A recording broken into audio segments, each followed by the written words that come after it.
Welcome to Randy's Old Time Radio Shows. Tonight's special presentation is Hunter's Moon from 1979, the gripping second installment of a three-part trilogy by Stephen Gallagher. Tonight, after the central computer's collapse and society is taken over by an authoritarian council, Randall, transformed by his encounters with Mitchell, is exiled to a polar prison. He discovers an alien race, the Wekk, invading Earth and creating simulacra soldiers modeled on human archetypes, notably a replica of Mitchell. The Council colludes with the invaders, but Randall, fellow inmate Lobo, and the Mitchell simulacrum fight back to prevent planetary subjugation.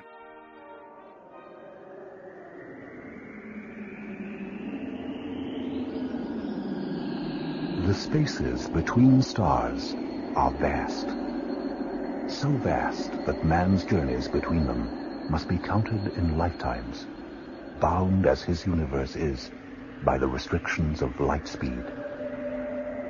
His influence extends little beyond his own solar system and its asteroid belt.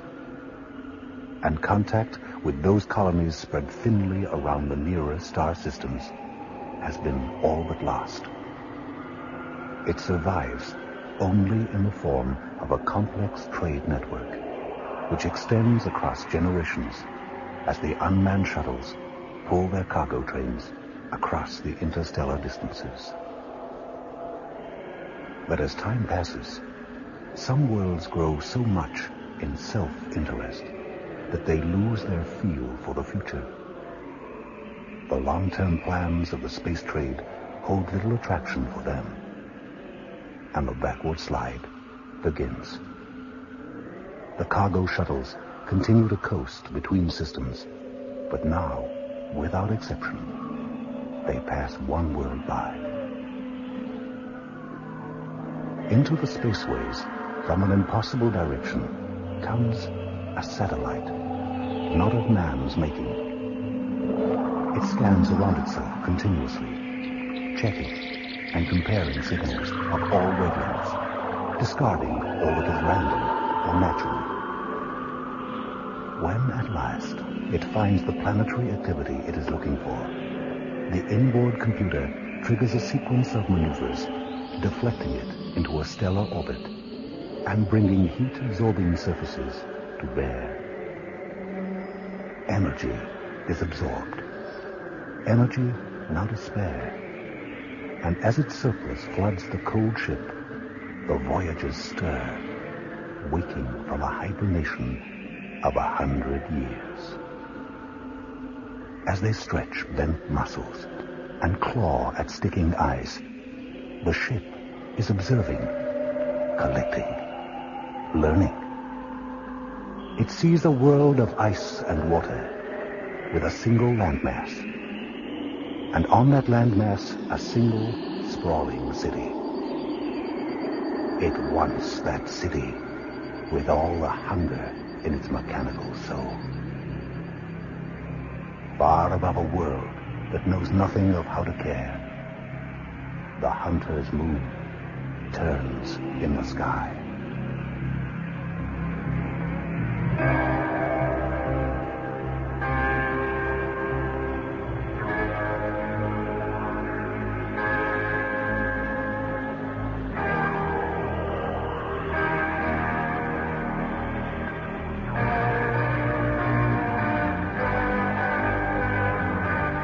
Hunter's Moon, an 8-part science fiction serial written by Steve Gallagher. Episode 1. When Central fell, the city was left open to anarchy. At least that's what the police elite anticipated, and what the citizens feared. It didn't happen. The underbelly, that teeming mass of humanity outside city limits on the other side of the river, was far too well organized to see the opportunity pass by. Its council of leaders offered a truce in return for a fair election of government, and the elite were naive enough to think it was a good deal. That left a dead computer, a dead citizen, and Randall. The underbelly wanted a hero, and the citizens wanted a scapegoat. So Randall was unlucky. After all, Mitchell was dead, and couldn't trade on reverence. Randall could be much more dangerous. 28 degrees east of north. Correct for movement of the ice flow, that's 32 degrees. Last beacon from the base. What the hell do you think you're doing? Sorry, it's the wind.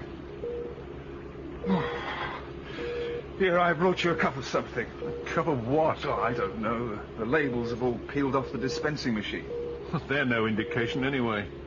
Is this it? I spilt most of it. The sea's pretty rough. It'll get rougher when we start cutting into the ice. This your first time over the Cap? I've served on an ice cutter before. Yes, but never on the Ice Palace run. There isn't another like it. There it is. That's the first thick flow. Now you'll see some real cutting. Where exactly is the ice palace, anyway? It drifts with the great mass of the ice.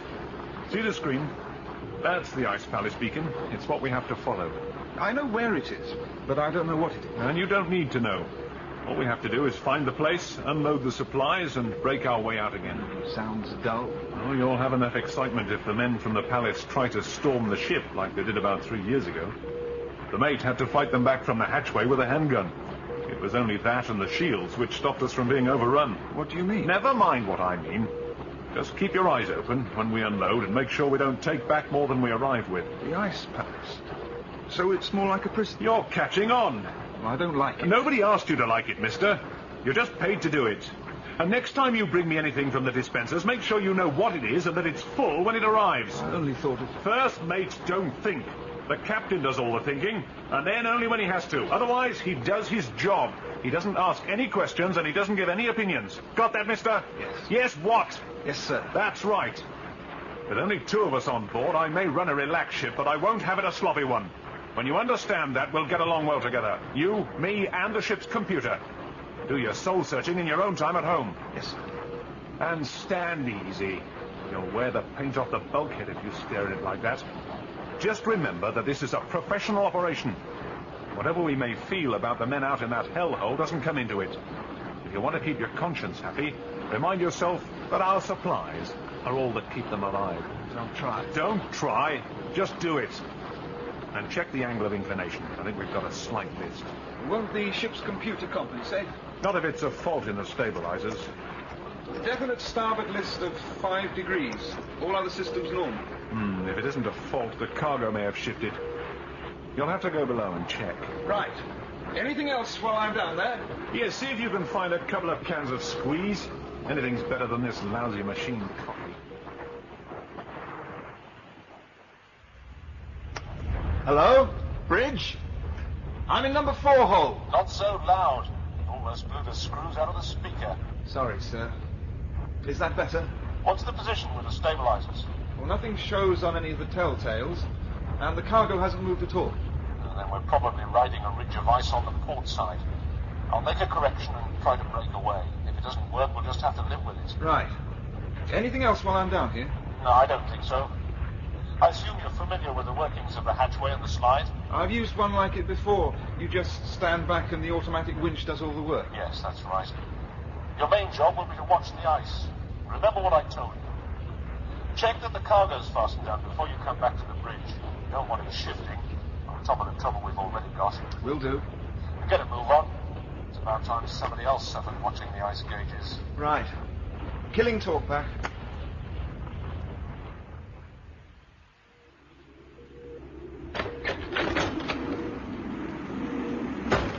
You find any cans of squeeze? Sorry. I forgot to look. Shall I go back? No, I'll go down myself in a minute. Come and take over from me. I'm starting to see double. What have I got to watch? You know the basic console layout. The only extra one's that sonic scanner showing the edge thickness of the ice. Use your own judgment to use the leads and weaknesses to follow the course plotted on that screen over there. What if I go wrong? Ship's computer will let you know about it. If the computer doesn't, I certainly will. Yes, sir. And relax. Follow your intuition if it's strong enough. That's the reason why the computer isn't doing it all. You happy with that? I think so. Where will you be if I need you? Just put out a general call on ship's intercom, then I'm bound to hear it. I'm going to see if I can find some squeeze. Where? In the cargo? Squeeze for the Ice Palace? That's a joke. There's nothing in that cargo but cladding and piping, and it's the worst quality you're ever likely to see. Don't ask me what they do with it, or what they eat. Fish. There can't be anything else. No, there isn't a fish within a 200-mile radius of the camp. The sea was sterilized to prevent them having any measure of independence, and there's nothing tough enough to live on that ice without fish to prey on. I can see now why they tried to storm the ship. Does anybody ever leave? In theory, it's possible, but I've never seen it. Look it up in the manual if you're interested in the procedure. Do you want anything from down below? Oh, I don't think so. I'll call if I need anything. Yes, do that. Now watch out for the blast when I open the door. What happened to the shielding on the walkway? It broke down in the last bad storm. I can't get them to replace it. They say the vessel's out of date and not worth renovating. My ship.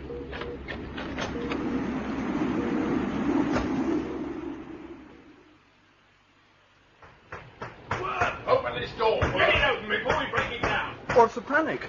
Randall's missing. That's a panic. Missing? Missing where? If we knew that, he wouldn't be missing. He's somewhere out on the ice cap. Lobo and Willis are missing as well. So, what's it to you? I thought you wanted to get rid of Randall anyway. That's something else. Right now, we want to know what he's doing. What makes you think I'd know? You were there when he arrived in the crate, and you were there when he woke up. What did you tell him about the Ice Palace? Just the usual, nothing else. Now, come on, Worm. We know what you're like with a captive audience. What exactly did you tell him? All right, I'll tell you, but will you close that door? There's a hell of a draft from the passageway. Close it, Berg. Here on. Now, Worm, spill. Start with the recovery room. We got the icebreaker delivery a couple of shifts back. The usual kind of shipment, just pipe cladding and nothing else, except this oversized crate like a coffin.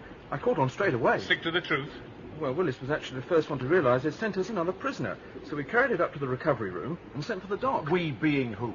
Me, Willis and Lobo. The doc came and we opened the crate, and we all saw it was a citizen they'd sent us. And Willis started getting suspicious. Did he say why? Not right away, not to me anyway. Doc pulled all the needles out of the citizen's arm, and 10 minutes later, Lobo was walking him around, trying to get the blood back into his legs. How did Randall take it? Damn well. Too well for a citizen. That's what made Willis think he might be police or a spy or something. What do you think? Could be. I don't know. Why are you getting so worried anyway? Because something stinks. Because there's got to be some reason for Randall to be dumped in this hellhole on top of the world, and I want to know what it is. Until I know that, I don't want him skulking around anywhere I can't see him. If he's on the surface of the ice, he won't be skulking around. He'll be dead. There's a big storm coming up. You think we don't know? We were out on pipeline repair when it started. We got driven in when the weather turned bad. Except that Randall didn't come in with us. Willis turned round in the hatchway and disappeared into the blizzard when he saw Randall was missing, and 5 minutes later, Lobo followed them. They'll all freeze. They'd hardly have any charge left in their suit heating coils. So what's the problem? All you have to do is wait for the weather to clear up and then go out and salvage the suit. If that's all there is to it. But I'm not so sure. What happened after the recovery room? I brought him here so that I could explain how the palace worked, and so I could write him into the work rosters. Didn't waste any time, did you? It's my job, Berg. We couldn't afford to have him sitting in a bunk room and eating the food used without doing something in return, could we? You seem to manage. I think that was uncalled for. Let's stick to the facts, shall we? Come on, Worm. What did you tell Randall? I'll tell you, Bulstrode. Certain other people don't show enough consideration. Oh, will you listen to it? That's what I'm trying to do. The last thing he could remember was being in his cell at the city. That same crap about closing down the computer. It's what he said, that's all I know. Somebody came in and threw a blanket over his head, and the next thing he saw was the inside of the recovery room. Yeah. I told him that the Ice Palace is an unguarded prison complex on the ice cap, 1,000 miles from anywhere. Get on with and that it. the icebreaker that brought him is our only contact with the city. Did you explain about the pipelines? I told him that we were built around an automated power plant which pumps out a constant level of energy, and that the surplus is drained away as radiant heat through the pipelines on the surface. Worm, I'm getting bored. I told him that the level of heat loss is critical, and when the bad weather comes we have to conserve like hell, or we lose our own heat when the cutout operates. Then the yeast tanks cool down, the yeast dies, and we all starve. One hell of a cheerful story. What else did you tell him? Well, that's most of it. I told him that we spent most of our time maintaining the insulation on the pipeline with the cladding sent out from the city. Most of our time. Only 24 hours a goddamn day in 3 shifts, that's all. I told him all that. So what did I do wrong? We'll tell you later. What's he doing, Berg? Is he a spy or what? I don't believe that Central's fallen and the Underbelly Council have taken over, if that's what you mean. So how else do you explain him? He's a spy, and Willis spotted it. He unlinked him from the team wire in the blizzard and then went back to finish him off. And what about Lobo? Lobo? There's no accounting for that big dumb oaf. He probably got lost all of his own accord. You think they're all dead? In this weather? Damn right I do. If we went buried in this place, we'd be dead ourselves. I hope you're right, Bert. Sure, I'm right. You'll see as much when we drag all three of them in by their feet on the next shift. Nobody survives out on the open ice cap in weather like this.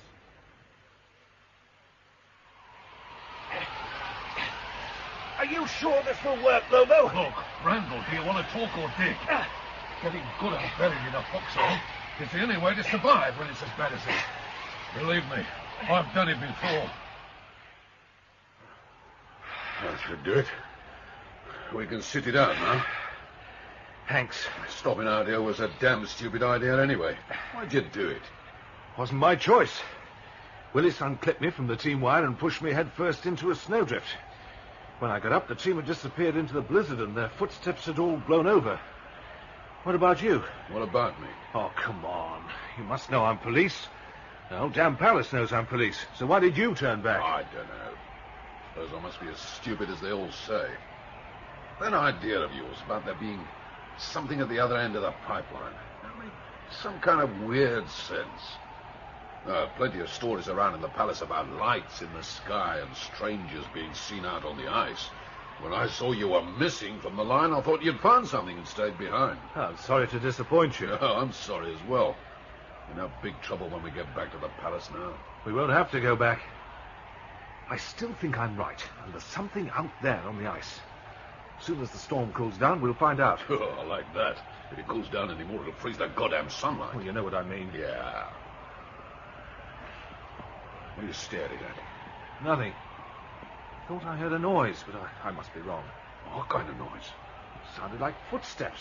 They couldn't be. I'd never hear them over that wind. You might if the snow's packed hard enough. Can you hear them now? No. Hell, I wonder if they've come out after us. That's right. They haven't wasted any time. I'm probably mistaken. Mistaken or not, we'd be stupid to ignore it. I don't want to crawl out and see Berg bearing down on me waving a club. I wasn't sure. That's it. That's what I thought I heard. One man. Getting nearer. That doesn't sound like Berg. It's not heavy enough. It isn't. It's nobody from the palace. Then who? I already told you. Where's the snow thinnest? Why, what are you going to do? For the sake of my own sanity, I'm going to poke my head out and have a Don't look. be stupid. You give us a wire. You can't hope for magical saviors in hell. Magic nothing. It's a man, and he came from the other end of the pipe network. I'll try and see where he goes. Hell, Randall is bad enough already. The snow's already crusted on the outside. If we don't move soon, we'll be sealed in. What's it like? Not too bad. There's a thick mist coming up, though. You see your savior, man? I can't see even his tracks. No, wait. There. Some distance away and not moving. That's why I missed him. Can he see you? Watching the sky, if anything, out in the middle of the open plain. And he's not from the palace. Yeah. Well, Yeah, just let me see. Come on. Look, to the right and down slope, where it levels off. What am I supposed to be looking at? Single figure, upright on the clear ice. Yeah, I got him. Okay, Randall, you're right. I'm a dumb brute. Who is he? I don't know. Seems to be waiting for something. And while you're puzzling that one out, maybe you'd like to tell me where all this light's coming from. What do you mean? Well, since when did the sun burn under the ice? Damn it, that's it. A ring of buried flares. That's where the power goes at the height of every storm. That's getting too damn bright to look. Where does that leave your second ice palace? No. What's the use of so much buried light in a place like this? Take your hand off my goddamn arm! What? Your goddamn hand, it's burning me! But I... Look at you. Every hair standing on end. No!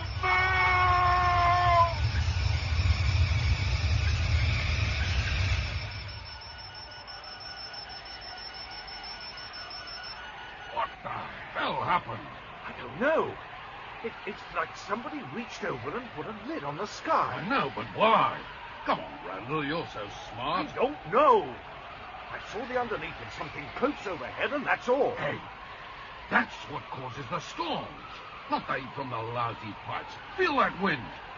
And the soup units are shot, both of them. How long can we survive without power? How long does it take a fish to blink? We've got to move. Oh, brilliant, Cop. Where? I don't know. What the hell did you leave me in? I led you nowhere. You followed me. Oh, you mean you left me a choice? I'm sorry, Lobo. No. I'm sorry. May as well admit we're both scared. My suit's losing heat already. We'll have to go down onto the plane unless you can think of anything else. Well, we may be risking a reception. But not necessarily a bad one. Like it or not, we're committed.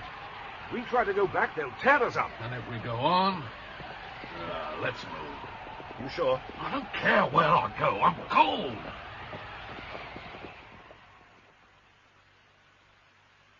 I've seen one of those before. Where? The old spaceport where the hospitals are. Except the one I saw was wrecked and broken open.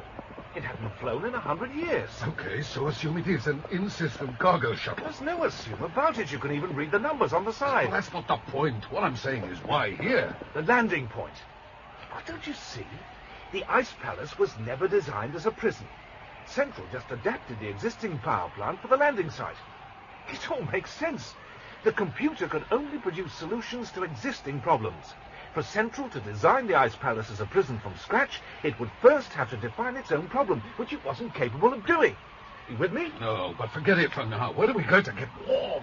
Well, there's the shuttle itself, or there's that open bay at the far end of the field. Which then? I'd go for the bay first. It'll lead to cargo space underground. We don't know how well defended the shuttle might be. That's a hell of a long way to run across open ice. It's hard enough to stay upright when you walk. What do you want to do? Stay here and become your own commemorative statue? Hey, what's one of those? Well, forget it. You ready to go? Jesus, Randall, I'm dying here. What's keeping you going? I'm the best that Central could make. I was selected at the baby farm and trained until it was impossible to take anything else in. I can outfight, outmove, and outthink any non-elite in the world. Sounds like you've got a lot to thank the city for. No, because I was never given the choice to be anything else. Now, come on.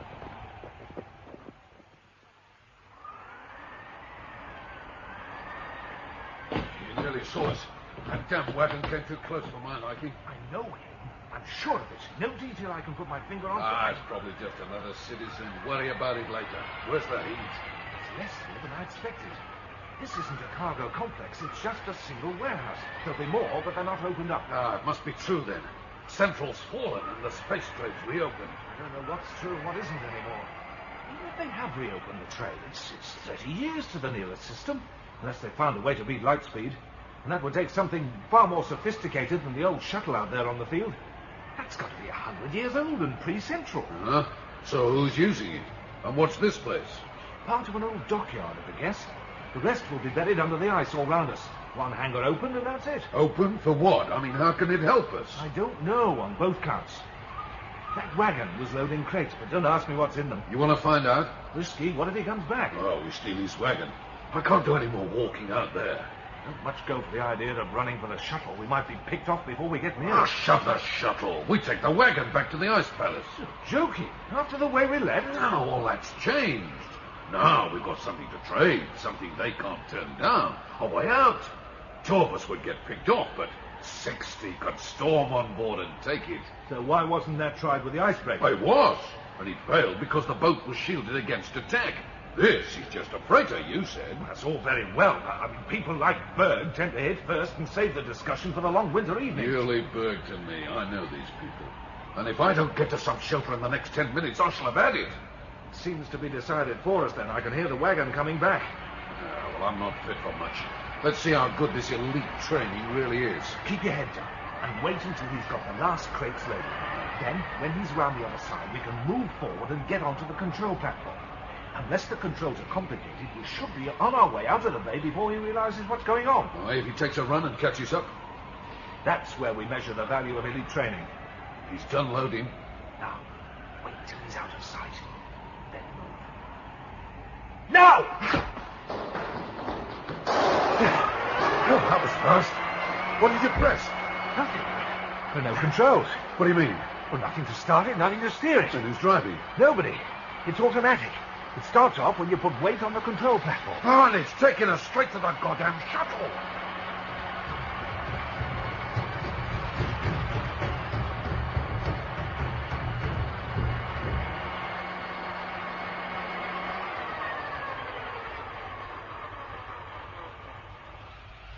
We're alone so far. Now let's get hidden fast. Hey, Randall, this end crate's half open. Don't worry about it later. Come on. Randall, this is important. So staying alive. Yeah, but I can see inside, and it's like one of the transport coffins.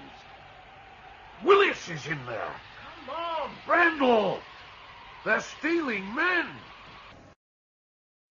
Duty to Central, I stay. I have nothing that I can truthfully say to this man. Say something untruthful, then.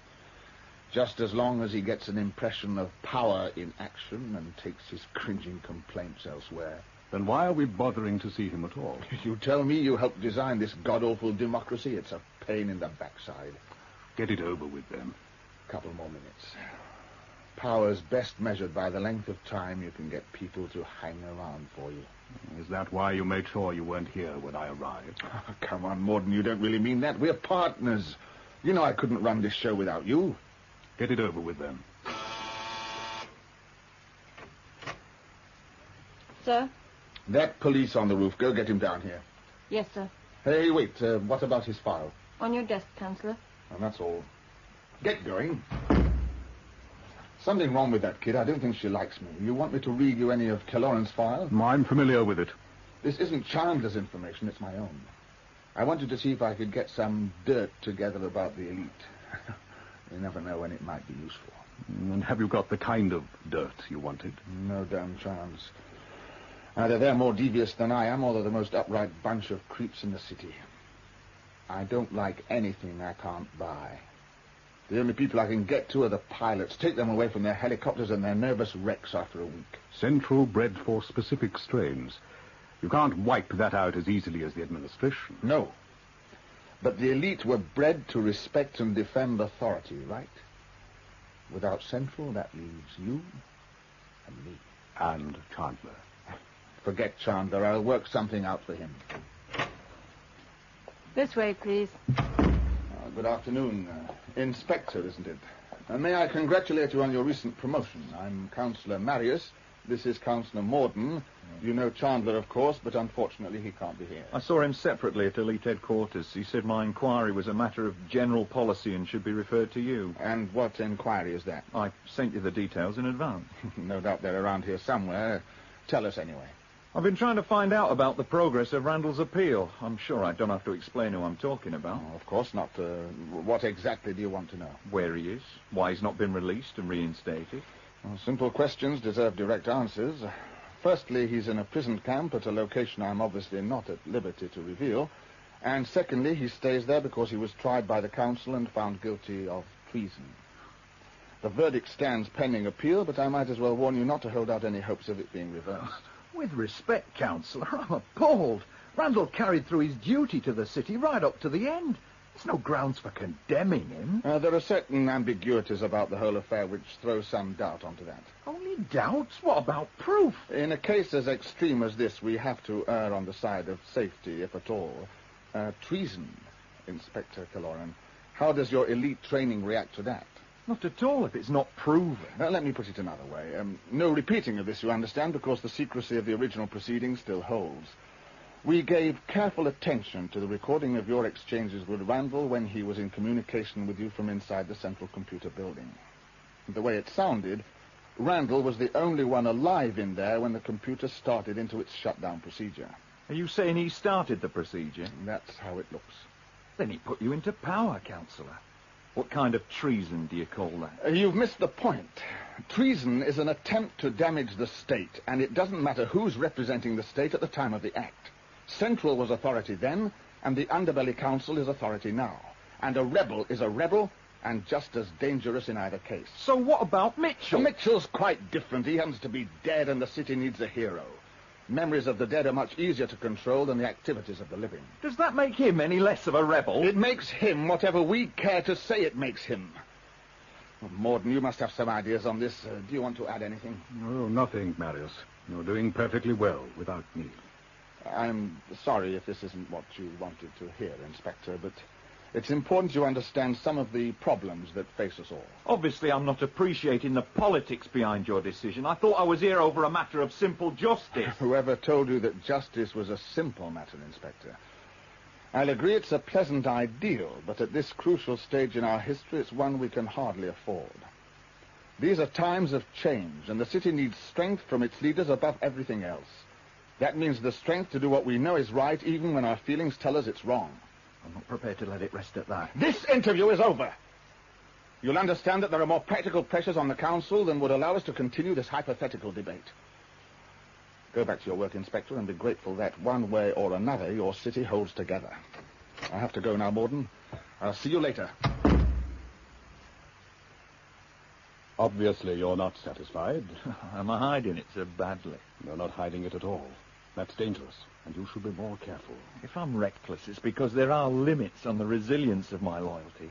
Before Central fell, I served a rotten city without complaint. I didn't complain because I didn't even understand the concept of social change. Now I've seen progress, and the city's more rotten than ever. I told you to be careful. Remember, I'm a councillor. I remember when you were the biggest crook we ever chased, Morden. We never could pin down any of your factories. Progress is only more of the same. Then it was crime. Now we call it free enterprise. But listen to me, and be warned about Marius. It is not beneath him to take your complaint personally and interfere in your career. I hardly care. Shut up and listen. Right now, he's probably speaking to Chandler about you. I'm not without influence myself, so I'll do my best to persuade Chandler not to take any action. But you've got to learn to keep your mouth shut. You mean knuckle under? I mean that a public show of bitterness works against your cause, not for it. What else can I do?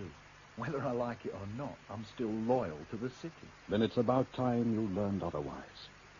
Blind loyalty is totally without value to anybody apart from a dictator, whether it's Central or Marius. At the moment, the future of the city depends on an elite force of fawning puppies, overtrained and under Marius. Marius isn't the whole council. Believe that if you must. Believing doesn't make it so. All right, Morden, what is this? Some kind of test on my loyalty? See how far you can lead me and then turn me in? Well, hard luck. I'm not staying to be set up and knocked over. Go, then. Go and prop up your festering city. I overestimated your resources. Listen, Morden. I may not be much more than a kid, but I'm the best Central could breed. I'm elite, Morden. I don't have to listen to that kind of talk from the... From underbelly, scum! Say it! If it's what you mean. I'm sorry, Morden. I deserve that. The polite thing would be to say, forget it, Valorem. Don't ever forget it. The offense is just a small part of the load you will always carry if you don't work to wipe it out. You are the end result of an obscene experiment. And there is so much to avenge. Why me? Why am I so special? Because you're here. You didn't accept. You challenged. So what? It's got me nowhere. Of course not. Now it's up to you. Surely there are legal processes. Oh, forget the legal processes. Marius has them in his pocket like everything else. You're bigger than Marius. I used to be. Not anymore. Now nobody's bigger than Marius. Valorem, what do you most want out of life? Right now, I want justice for Randall. Justice for Randall consists, at this moment, of imprisonment in an unguarded base on the polar ice cap. He's living on the brink of survival, and the labor of the rest of his life will never put him more than an arm's length away from that brink. There's no way he could leave without help. Where is this prison? It isn't shown on any map, but there is a way it can be reached. What makes you think we'll be safe here? We'll be as safe here as anywhere. If he tries hard enough, he'll find us wherever we are. Yeah, but it's hardly more than a goddamn cupboard. It's also near the engine, so it's warm enough to keep you alive and noisy enough to cover your complaining. Can you think of anywhere better? It's weird, Randall. This ship's old, and there's nobody flying it. Automatics. Has to be. I can hardly believe that a shuttle like this would still be working after all these years. Why go to all this trouble for a few crates? And look what was in them. Yes. Somebody went to the trouble of patching this wreck up and uncovering part of the dockyards near the Ice Palace with the sole intention of deep-freezing prisoners and taking them away in secret. But why? I can think of a few things. I don't like any of them. A fresh meat supply, for instance. Oh, come on. Think positive. At least we're out of the palace. It's not much consolation. Where are we going? One thing's certain. There's off-world technology involved. The city hasn't got the resources or the know-how anymore. I never thought I'd see it. The space trade seemed like kids' stories. I mean, hell, Randall, they could be taking us anywhere. Not outside our own star system, not in this ship. Yes, but you're right. How are we going to get back? There's only one courier. We'll have to force him to land us somewhere near the city. What if he's armed? What if he is? We've still got exactly the same range of choices. We go with him, or we make him take us back. Son, really easy. You go ahead. I'll be here if I'm needed. Can you think of a better way? No. Well, then, look, we know he's looking for us. He saw us steal the loading wagon and ride into the cargo hold on it. He sealed the hatches when he came in, so he knows we were still on board when the ship lifted. If he's armed, he can pick us off whenever he feels like it. So we'll have to surprise him. We've heard him walking the corridor outside. So next time he passes, we'll swing the door out and come out behind him. Take an arm each and slam him against the nearest bulkhead. Sounds a bundle of fun. Why don't we... Listen.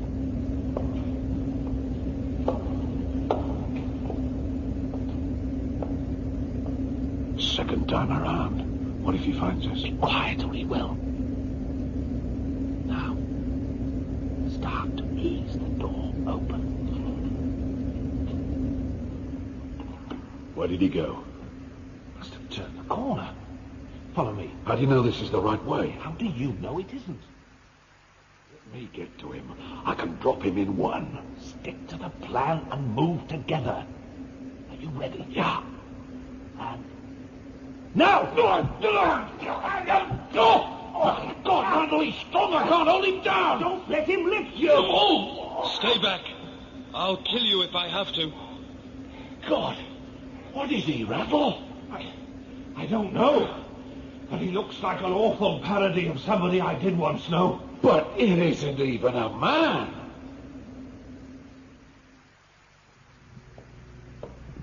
Excuse me. Yes, sir. Can you tell me where to find the Mitchell funeral? Are you a registered relative, sir, or a professional? Professional what? Professional mourner, sir. If that's the case, I have to inspect your card. Which card? The Mutes Union. I'm the branch steward, and I have to watch out for the members' interests. Well, I'm not a professional mourner. An amateur? Beat it, slug. We don't want your kind here. Some of us have a living to make without your morbid profiteering. I'm the police officer assigned to witness the cremation. You should have a note on my name. Just a minute. Killoran, is it? That's right. Where do I go? Chapel of Rapt Contemplation. Down the corridor, up the stairs, through the doors, and forth on your right. Check before you go in. All the chapels look the same from the outside. What about the inside? They're all the same as well. But who cares? Once you're in, you've got plenty of time anyway. The cleric's late. The family's got one of those rotating vicars laid on. What the hell's a rotating vicar? Language, sir, if you don't mind. Here in the house of whatever deity you happen to subscribe to. A lot of our clerics subscribe to the local group practice, and they cover each other's assignments to make sure they all get a decent amount of time off. The only trouble is they're always late. They never know where anything is when they arrive. Sorry, I'm late. Oh, that's what comes of depending on the southern public transport in the city. Oh, what have you got for me today, then? About time, too. Even the deceased's getting impatient. These your bearers? Oh, this lot here. Why? What's wrong with them? Have them come forward into the light, and I might tell you. Oh, God. Is that the best you could do? Oh, they're all good lads. You shouldn't go by appearances. Have a heart, sir. We need the work on it. What about that little short one? You won't even be able to reach. What all that looks, sir? You worked hard to make up for it, sir. Oh, I don't know why I bother. It's nothing to me anyway. If the client complains, I'm throwing it straight back to you.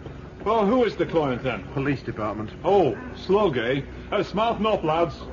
Chapel of Rapt Contemplation, isn't it? That's right. You can show this gentleman the way. His name's Mr. Killoran, and he's the elite officer in supervision. Oh, well, one of those, eh? Yeah. And we'll have less of the fire and brimstone this time. Another incident like last week, and the director says he'll bar you. Oh, what does he want? People expect value. That's all very well, but the Chapel of Rapt Contemplation isn't the place for screaming hysteria over the struggle between good and evil. You've got no soul. None that I'd trust to you. Mrs. Mitchell, can I speak to you for a moment? Who are you? My name's Killoran. I'm a police officer. Remember me now? I remember you.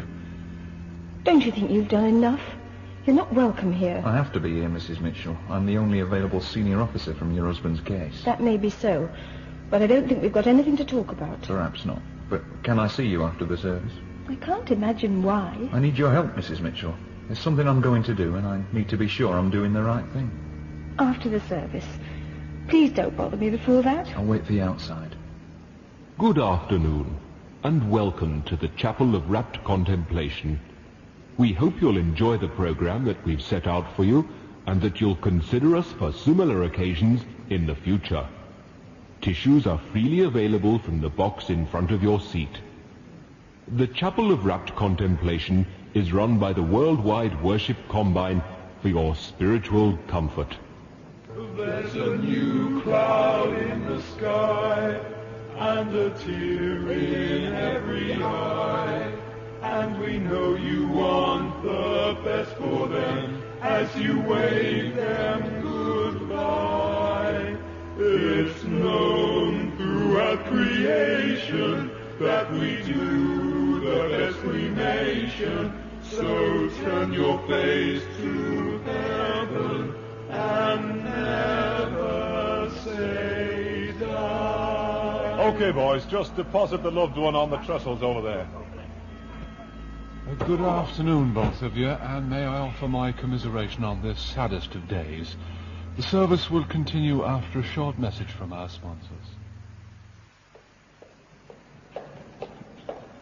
Mr. Killoran? That's right. Who are you? I'm Nurse Whelan. Mrs. Mitchell's in my care. I understand you want to talk to her. Yes. Is there anything wrong with that? Probably not. She's been improving steadily for some time. I wouldn't like to see all that good work undone by irresponsible talk of what's gone by. That's not why I'm here. My official job's done now. If anything, I need her help. Really? Oh, there's a change. I hope the novelty of being needed doesn't prove too much for her. Oh, be careful. You'd better. Being in the elite doesn't mean what it used to under the computer. I could make a complaint to the council and have your rank. It won't be necessary. Let's hope not. You see that bench over between the sacred fountain and the memorial litter bins? I'll send her over to it when she comes out. Alone? Naturally. I don't have long. I'm not even sure I want to be here. What is it you have to say? Now it comes to it, I'm not even sure how to start. You surprise me. I thought uncertainty was a feature confined to human beings. What do you mean? Why should I explain? You're the elite. You don't have to care about our problems. Just chase us, pursue us, stamp on us, kill us. You're not men. You're machines, designed and built by a machine, designed for persecution. Suppose that's true. Suppose we rebuild the city, start it all over again, and one man threatened to pull it all down. How else could we act than the way we did? If it's so frail and unbalanced that one man can pull it down, it doesn't deserve to stand. I don't understand you, Mrs. Mitchell. I'm surprised it bothers you. Last time we talked, your husband was on the loose and out in the underbelly somewhere. I remember you told us that you didn't care where he was or what he was doing, and furthermore, you didn't want to know. All you wanted were your tapes and your dreams. And now I have neither. You're wrong about the last time we talked, Mr. Killoran. That was on the library mezzanine. That hardly counts, does it? Why? Because I was hysterical. Because I got roaring, screaming drunk. You don't know anything. That was the most important day of my life. Do you remember much of it? Like crystal in cold water. I remember leaving the computer terminals with an armload of tapes and going down into the foyer. I remember the outer doors bursting in and 3 men charging through the crowd. They weren't stopping for anything. People were thrown aside and a cleaner's bucket was kicked out of the way and spilled solvent everywhere. They rushed on and went over the turnstiles. And then I recognized him, and he recognized me. He slowed down and stopped. We were looking at each other. We were yards apart, and there were hundreds of people between us. And his friends had stopped on the stairs and were calling to him. He seemed not to hear them at first. Then he turned and ran with them. The next day they were dead and the city was down. There, Mr. Killoran. Does that make your inquiry neat and complete? Is that what you wanted to hear? Randall didn't kill him, you know. The computer did. And where's the real difference? And who's the real rebel, Mrs. Mitchell? Your husband was a hunted killer. He had nothing to lose. Randall staked everything when he started the deprogramming sequence. My husband's dead. And Randall may as well be. He's been stranded without a real trial on the polar ice cap. Well, how can you object? When the state decrees, the elite obey. Not this one. What? I don't know where I'm up to, and I can't talk to anyone. I hoped you might understand. I don't. I think you're trying to trick me into saying something. Of course. Isn't that what you expect of the die-hard elite? Fanatically loyal to the state. Except that I no longer know what the state is. Once it was a computer, and the underbelly were a bunch of crooks to be held at arm's length. Now, those same crooks are giving the orders, and the computer's the worst evil in human history. I've watched other officers around me. Their loyalty's like a light bulb. It's bred into them, and they switch it on and off for whoever happens to be in charge. They follow the possession of power, not the right to power. And after what I've seen, I can't. And what have you seen? Randall and I were a team. I had to watch him and learn from him so that I'd eventually be able to take on the same kind of authority. After all those years of loyalty training, Randall was, for me, the most immediate and understandable example of what the elite stood for.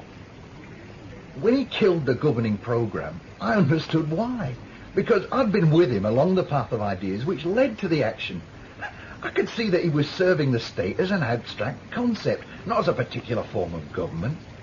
Both he and Mitchell had the same idea in the end. Whose hand turned the key made no real difference. But that's not what the Underbelly Council say. Don't you see? That's where I get desperate. Before the decision came out, I was ready to accept it as a good elite officer. I knew that the state had been improved, and I expected Randall to be reinstated with honour. It didn't happen, and I was lost. I still am. And what do you think I can do about it? I don't expect you to do anything. But I had to be here by way of duty, and you're the only person I could think of to talk to who might understand what I was saying. Anyone else would call it sedition. But I wouldn't. You were there. You followed the whole story through, and you know where it led. For everybody else, it's been twisted and turned round by publicity as an exercise in manipulation by the council. They're attempting to manufacture history to consolidate their own authority, to remove the precedent that such authority can be challenged. And it's working. Congratulations, Mr. Killoran. You're the last sane man in the world. And what are you going to do about it? I'm the last of three. One's dead, but the other can be reached. And I know how. Such ambition. And such ideals. The harder you push them, the harder the world pushes back. We've both seen it happen. There's a ship, an icebreaker. I got this information from the council, so I know it's good. It makes irregular trips out to the camp with supplies. I've seen the captain, and he's agreed to take me out and bring me back for a suitable consideration. But I'm going to bring Randall with me. You've got my sympathy. Nothing else, because I've nothing else to give. It's enough. Do you still blame Randall for killing your husband? Oh, how easy it would be for me if I did. I could play the aggrieved widow and demand justice, and in the end be satisfied.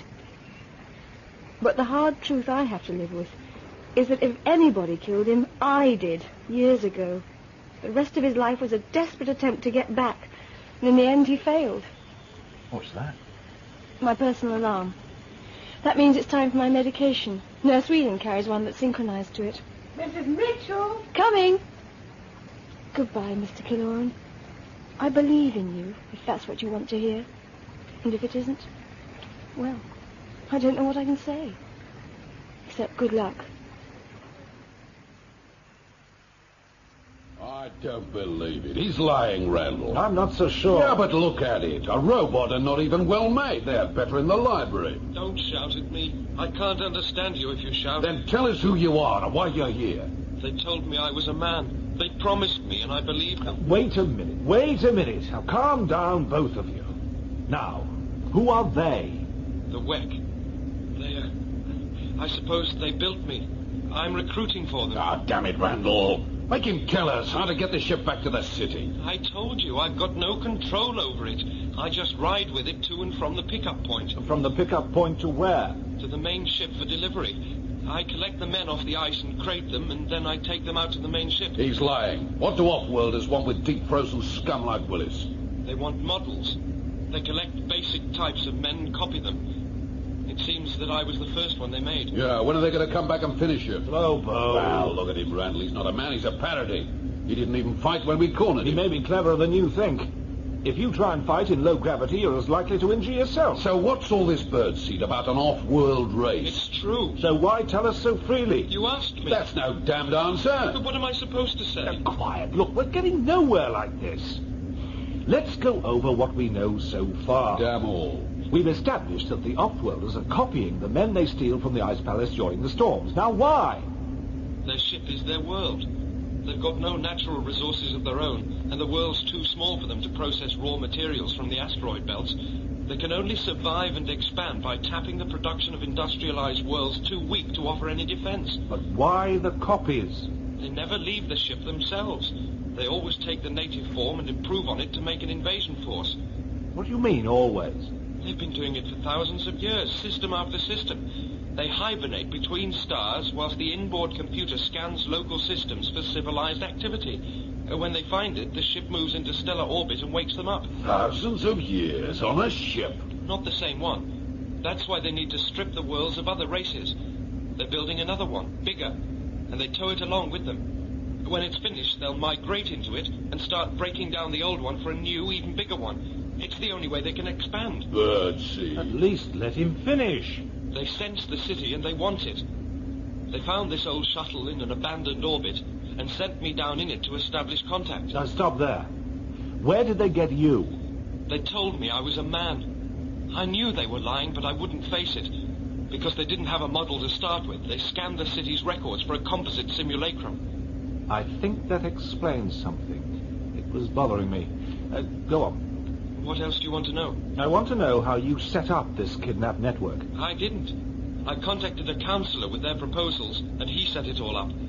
I worked to the instructions he gives me. Which counselor? Marius. They promised him a lot for his cooperation. It's hardly started yet. What's holding them back? Simulacra. Models like me. Don't call me a robot. They're trying to make one that's near perfect and completely loyal. Loyal like you? I don't even understand the word. Look at me. I'm trash. And they promised me I was a man. Well, don't take it to heart. It's worse than you walking around the city. Change of heart, Lobo. Well, hell, Randall, he's worse off than us. That must be worth something. But do we believe him? Well, look at him. He's rough and unfinished, and he's definitely mechanical. We're not mechanical. We're fast grown onto a skeleton of... Don't interrupt.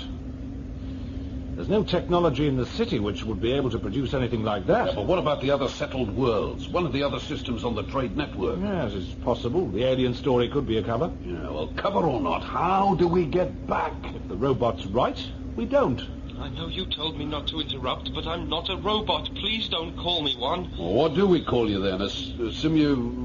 Whatever you said? I've got a name. It's not much, but it's mine. What then? I can tell you that. His name's Mitchell. Am I right? Ah, don't be ridiculous, Randall. This can't be Mitchell. Why can't it? Well, number one, Mitchell's dead. They probably cremated him by now. And number two, this thing isn't human. Well, that's the whole point. You heard it say how it was made. When Central was in operation, they scanned the computer banks to get a composite impression of a native so that they could make a prototype robot. Simulacra. Quiet until you're spoken to. Now, which individual occupied a major share of the computer's attention during the last year? How would I know? Mitchell, that's who. This thing's a rough model of him. No wonder I thought I recognized it in the blizzard. I had to guide you away. You were almost falling over the storage sheds. Don't you see? They threw this monster together and used it to contact Marius. He tracked down the information on the Ice Palace and set up the kidnap network to provide for the building of more elaborate types of robots. Simulacrum. What? He doesn't want to be called a robot. Hell, Randall, I think he's got some feeling. What, that thing? Don't make me laugh. Machines don't feel. If it seems that way, it's a calculated effect built into the design, just like the Paternity Act that Central used to put on. Is that right? I don't know. How would I tell? They said I was We a man. know. They said you were a man and you believe them. You're one hell of a gullible scrap pile. So it seems.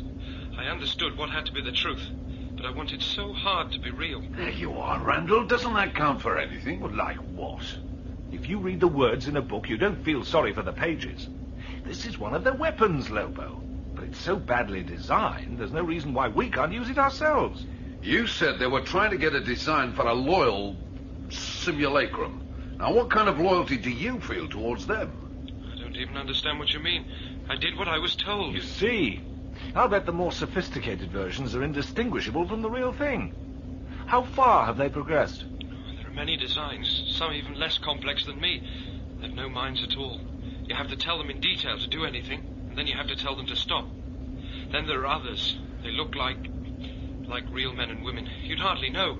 How long before they get what they want? Soon, I think, but I don't know. They may be there already. This is too big for us, Randall. We gotta get back to the city. Any chance of that? The course of the shuttle could be changed, but I don't know how. It'll take us straight to the world ship and dock automatically onto a homing laser. We've got to find a way. We can't take on an artificial planet full of off-worlders. We might. This Mitchell thing must know enough about them. If we pump it, we may find a weakness. And for what? For the opportunity to strike for the state. You're mad, Randall. They must have fried your brains at birth. I am not mad. I'm elite. This is what I'm for. Is that how it works? Somebody threatens your holy state and you automatically leap onto a box and start beating a drum. So, what happened to the rebel who killed the computer? That wasn't an act of rebellion. It was the right thing to do. And now the right thing to do is to turn ass backwards and get back to the city. Or doesn't the state deserve a war? The argument's academic. We don't have the choice. How do we know until we try? Because the robot says it doesn't know where to start. What's happened to you, Lobo? What about the 18-carat fairy castle you were chasing? I'm not going to find it by being target practice in a vacuum. What happened to you, Randall? Not so long ago, we were your kind. You were going to get back to the council and make them dance for it. The same damn council that's selling the city. They're selling it. You're going to charge him with your head down and throw it away. What's the difference in that? Depends how successful we are. Like, not at all. That doesn't excuse us from trying. Look, we've got two things in our favor. They're not expecting us, and we've got access to information in the robot. Perhaps we can even use it to tap other information out of the systems. What's the use in that? They're probably twice our size. We may not even be able to breathe their air, and even if we can, we won't know where we're going or what we're doing. That's where the robot comes in. I'll help you. But there's a condition. A condition? What? You stop referring to me as a robot. I've got a name. Mitchell? It isn't even yours. I don't care. I want you to use it. All right, Mitchell. As long as it gets your cooperation, but don't get any ideas about having an equal say. I think I'm glad I'm not really a man, Randall. When I look at you, I lose all my envy. Don't get him wrong, Mitchell. He's not bad. He's just elite. They've all got this peculiar streak when it comes to the state and the city. It's more than peculiar. It's inhuman. Now, what is this? A symbiotic sewing circle? Now, look, Lobo, don't you see that this is the entire basis of the off-worlder approach? Accept him as a human being and he's inside your guard. He? What happened to it? You see how easy it is. With a name, the battle's half won. Use it anyway. That's the price of my cooperation. You know how strong I can be, and you can't force me any other way. Start earning your name, then. I want to know how long until we arrive, and I want some idea of the layout when we leave the shuttle. And you can tell us everything you know about the off-worlders. Oh, I wish I was back on the ice. I've got a reading of 55 degrees to the ice palace beacon. Are we as far off as that? Oh, I took us round some thick ice while you were below. It was too much to break through. The winter's coming. That means it gets worse, if you can believe it. Oh, I can believe it. How are the passengers? Which ones? All of them. The councillors are staying warm in my cabin. The elite officers freezing to death in the cargo hold. It's very strange. Who travelled to the Cap in conditions like these out of choice? What does it matter to you? Take the money and accept the orders. Yeah, well, there's something going on. Brilliant. I mean, something underhand. Why else would Marius instruct us to accept a so-called bribe to take this Caloran out to the palace? And then there's Morden. Well, this is no place for a blind man. It doesn't seem to worry him. He never puts a foot wrong. Well, I think they're using Caloran for something, and he doesn't know it. Yes, manipulation's the name of the game, and we're best to keep out of it. What's the reading now? 35 degrees and counting. Lock off when it's down to 0 and set the alarms on the sonics. I thought it would be safer if I stayed and watched the dials. No, I want you below in number 4 hole in plenty of time for when we arrive. As far as Caloran's concerned, he's the only passenger on board, and I don't want him to get any ideas about wandering about and finding out any different. Well, if that's what you want. 30 degrees and counting. Feel it heaving. We must be smashing through the ice like so many eggshells. Does that thought entertain you so much? I'll say it does. Such raw power. When I was a child, I heard all the old stories and wished I could be a slingshot pilot. A what? A slingshot pilot. They tow the interstellar cargo trains into a tight orbit around the sun and use the momentum to release them towards the target system. It means you can save all the fuel for the deceleration. Anyway, that's what I wanted to be. If I'd known there were breakers like this, I'd have wanted to do that as well. Oh, such a shame. Perhaps if you go on to the bridge, the captain will let you hold the wheel. You taking a rise out of me? Would it ever enter my head? Anyway, we can't risk leaving here until Caloran's been dumped to the palace. What a joke. He thinks he's storming in to stage a wonderful rescue act, and really he's only doing our work for us. One more prisoner and a blaster full of blanks. wish I could see his face when he tries to fire it. The other inmates will probably tear him apart. I'd love to see that as well. You all set for the trip? No, as far as I'll ever be. You know I don't even like to leave the underbelly. Oh, you'll be okay. First you feel heavy for a while, and then you feel lighter, then you arrive and it's all normal. I got sick the first time, but it soon passed. You should be honored anyway. They're really interested in meeting you. The last time I got a message out, I told them how you helped set Killoran up. Oh, of course. One of my proudest moments. What's the matter with you, Morden? I thought you were strong. Damn it, we're carving this planet up between us, and here you are, getting saintly with me. My apologies, Marius. I have a sentimental streak which I must fight to suppress. Oh, I understand. It's the same with me. I fight back the tears every time I think of the profit we'll make. Have you decided where you'll go? Not yet. There's plenty of time. That's not what you told me. Oh, time enough, then. It'll take at least a couple of years of running the industrial plants at full productivity to satisfy them. Allowing for sabotage? There won't be any sabotage. The simulacra will see to that. You have a lot of confidence in them. What if these artificial men and women aren't the invincible force you're expecting them to be? Wait until you've seen what one of them can do. They make the elite look like puzzled monkeys. And these are only the ones they've developed so far. The model they've got under test could probably take the city on his own. I hope for both our sakes that your confidence is justified. Damn right it is. Biggest opportunity of my life, the day I got a message from the Wekk. The Wekk? An ugly name for an ugly race. Nobody's asking you to sleep with them. There's nothing ugly about the wealth they're offering us. How long until we meet the shuttle? The captain's got the coordinates from last time and he keeps his mouth shut. I don't know about the kid with him. I've never seen him before. Captain says he can handle him. I hear footsteps. Down below. In the ship. What? Oh, I was forgetting your hearing. Probably Killoran getting ready to go. He should be somewhere underneath us. We're stopping. We may have arrived. We seem to have been traveling long enough. Opening the hatch and maneuvering to the loading ramp. We're at the palace, all right. This is where Killoran gets off.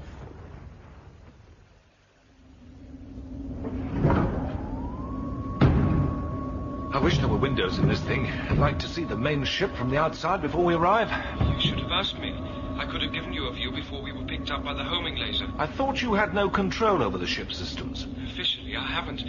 But I found that there are certain points on the consoles where I can link in and draw information from the memory. A full-scale simulacrum could do it better. I thought you said you didn't know how to alter the guidance systems on the shuttle. And it's true. I can get access, but I wouldn't know where to start. Curiosity made him try. That's a human weakness, Randall. I'm more interested in human strengths. Now, are we clear on what happens when we arrive and that loading bay door opens? Sure. We jump out and run like hell. Didn't you pay any attention to the plan? Oh, the plan? Oh, sure. It's a great plan. Who wants to get killed in a scramble when you can do it nice and orderly? Don't you remember any of it? We hide, and Mitchell unloads Willis and the others as normal. Then we sneak out and run up the nearest corridor. That's a hell of a plan. All right, so it's not much. Not much. It's nothing. You're mad, Randall. Mad or not, I got you out of the ice palace. Yeah, look what you got me into. In my own way, I was happy until you came along. Well, go back then. Nobody's stopping you. Look, this may come as a surprise to you, Randall, but you're not the only one who doesn't want the city wiped out. I'll work to prevent it. And even if I think it's justified, put my own life on the line for it. But that doesn't mean I'm prepared to get all holy and charge out yelling only to get spread over the nearest wall. I'll tell you something else, too. I'm prepared to do it because it's what I want to do.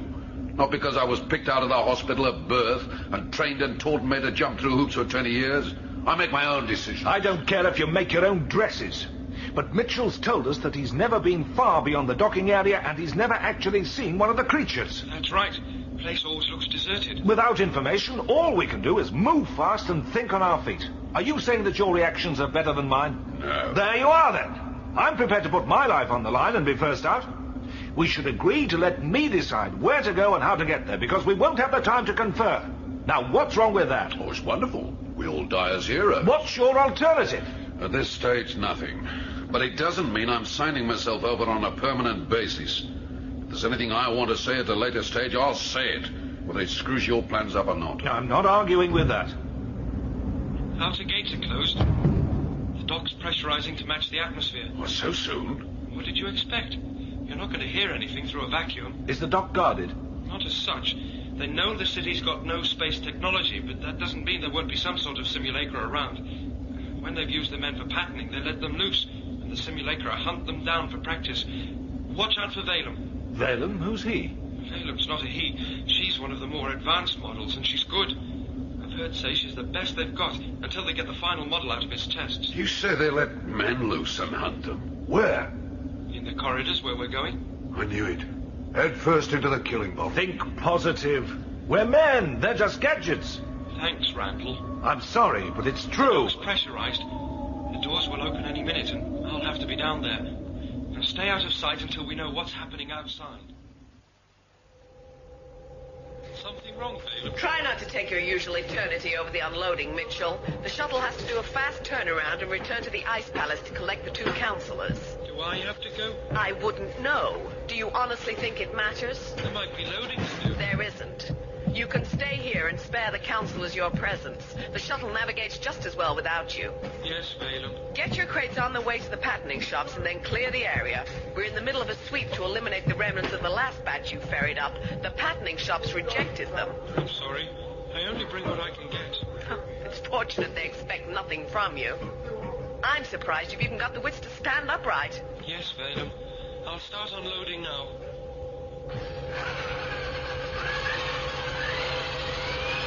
Did you see that? I saw it, but I don't believe it. Well, I didn't get her from the Ice Palace, that's certain. She's left the dock. You'll have to move now. Right. Come on, Lobo. Head first into the killing jar. Right. Which way? Follow me! What's this, Mitchell? Oh, Valem. I thought you'd gone. That's obvious. Guilt's written all over you like a child's alphabet book. Were you actually making any effort to conceal it? Don't, Valem. I feel enough of a fool. Restrict yourself to what you're fit for, Mitchell.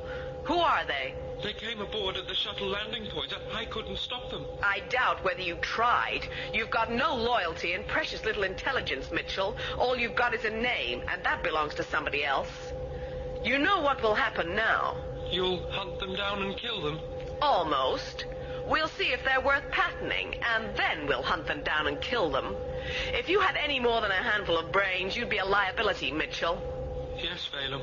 Carry on with your unloading. Yes, Valem. Shouldn't we wait for Mitchell? The robot's safe here. We're not. Let him find us later if he can. Well, he was right about this place. It does seem deserted. Yes, I know. It bothers me. And I don't understand this corridor. The way it twists, it feels like I should be walking up the wall. Look ahead. It's twisted out of true, and yet the floor always seems to be underneath. I'll worry about it later. Right now, we have to concentrate on losing ourselves in the passageways.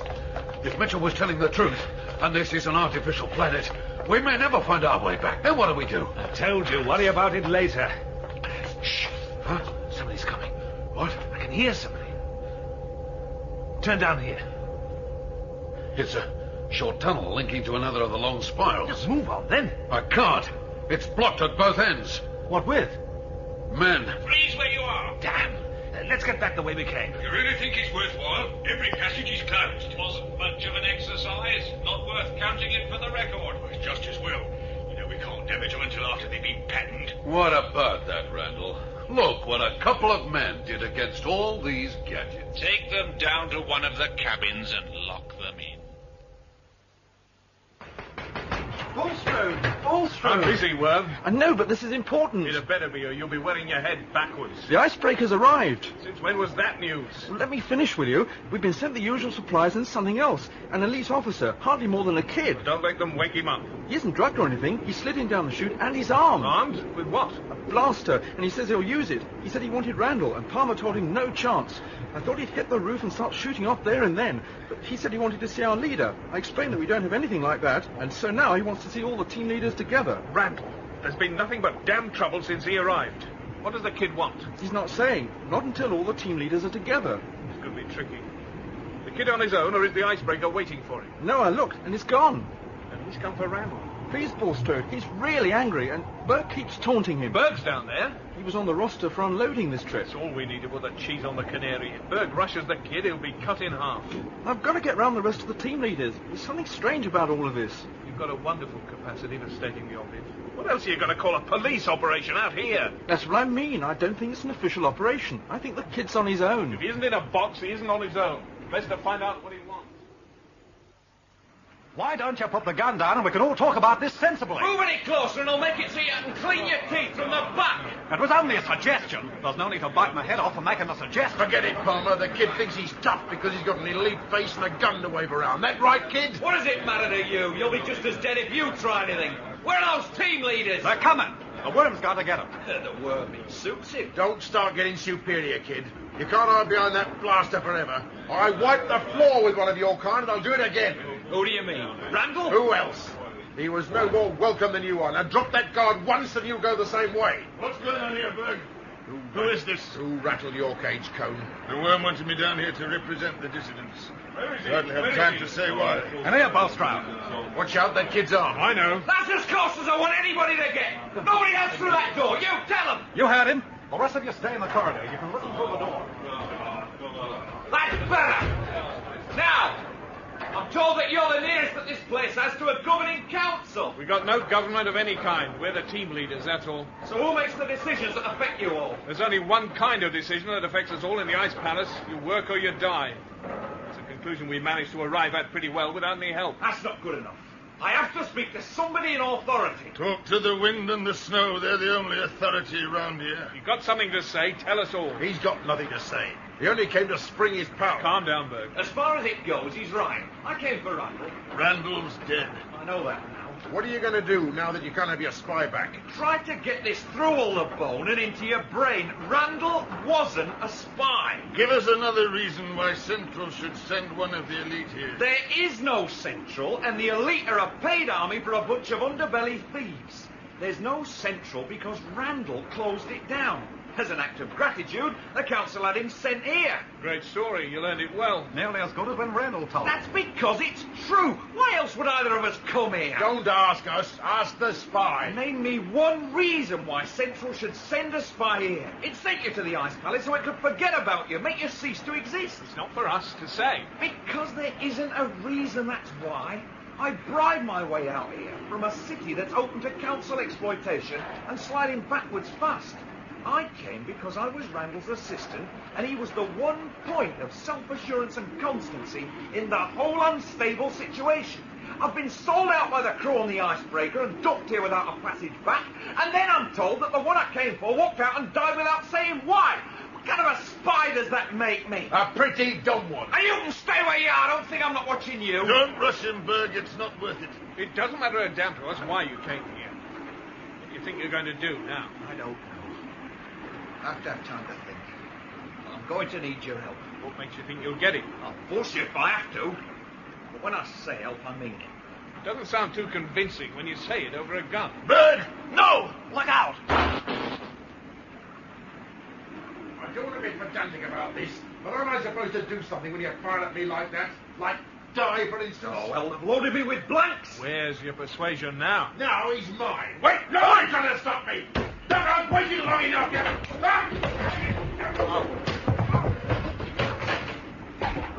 Oh, I didn't want that, but I'll do the same to anybody who thinks they can stop me saying what I have to say. Nobody's stopping you talking. Berg's impulsive. Come on, Bulstrode. We're not saying you believe him. I'm not saying anything. But I'm wondering where the advantage could be in being dropped here with a blaster full of blanks and no boat home. It could be a ruse. Damn silly ruse to get torn apart. You all right, Berg? I think I must have slipped. Oh, let me out. Stay where you are. It's safer on the floor. Bulstrode's got a point. But where does it get us? I'll tell you. If you listen to me, I'll get you out and back to the city. Just because you tell us what we want to hear, it doesn't mean we'll believe you. Whatever you're going to say, it's been tried.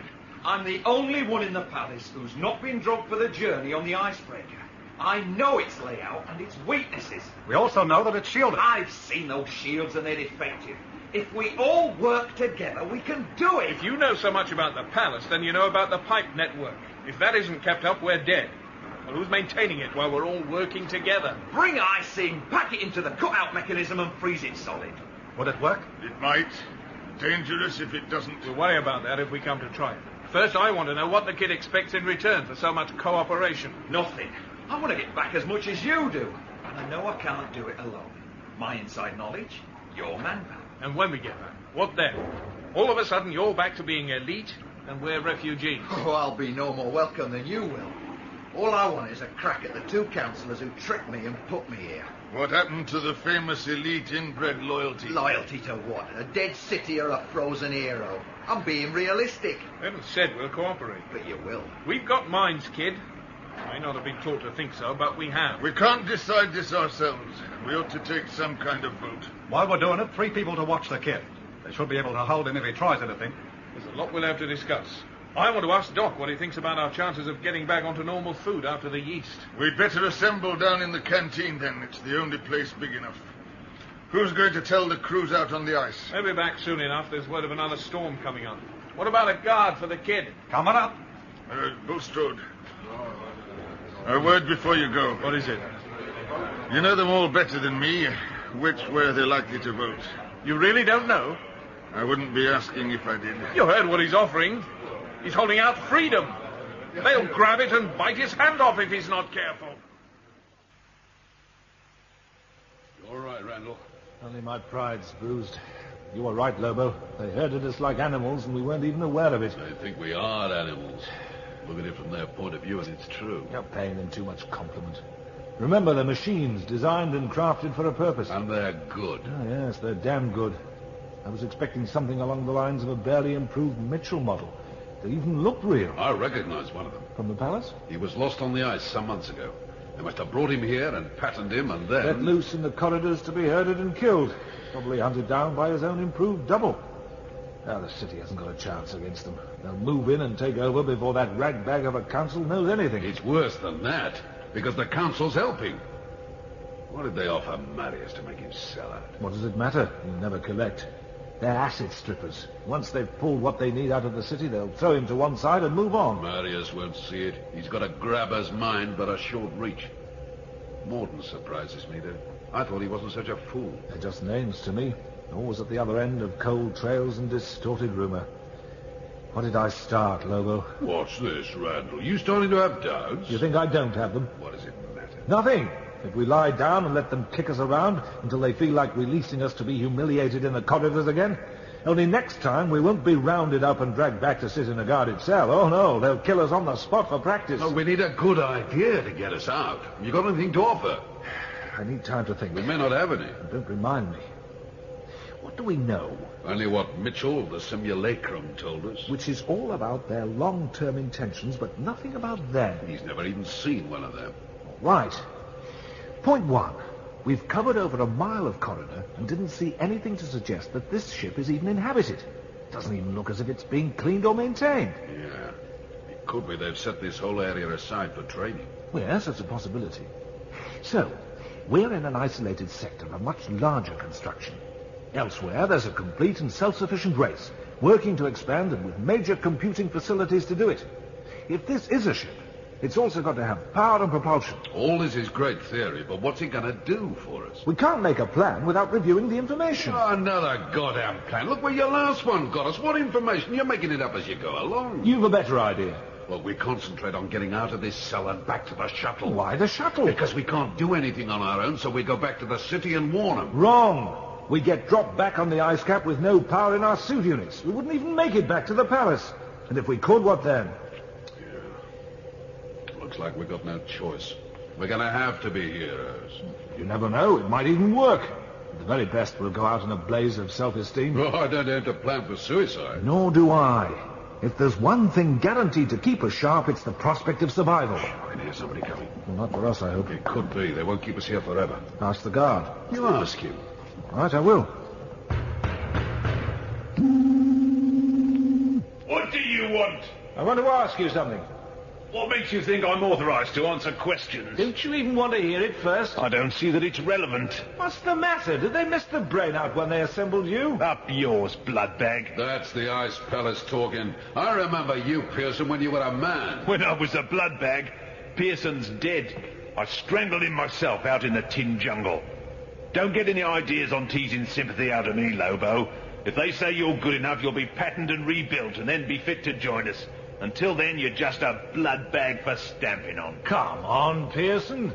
So, they built you and they gave you your orders. Admit, did you still one of us inside? One of you? Don't make me laugh. I could break you with one hand. I'm faster and I'm stronger and I'm never going to die. Beat that. If you've got so much going for you, what's the harm in answering a question and making a blood bag happy? Because I've got so much going for me, where's the point? You're not my kind, Randall. I'll do nothing for you. Ready-made fanatic, that's one hell of a weapon. Makes you go cold inside. If I didn't know better, I'd swear that's the man I knew. I can't say I'm taken with the idea of looking up into my own eyes as I'm being strangled. Concentrate on the problem in hand. We've seen the guard, and we know his idea of his own capabilities. Now, how accurate is it? We fought Mitchell. He beat us, and he isn't so advanced. But we weren't in any way prepared for him. If we're going to fight Pearson, we've got to think in terms of balance, leverage, not strength. Now, what we'll have to do is this. We'll have to get him on... Open the shuttle doors. Where's Mitchell? Here, Balaam. You shouldn't be here. You should be running the dropway into place for the councillors.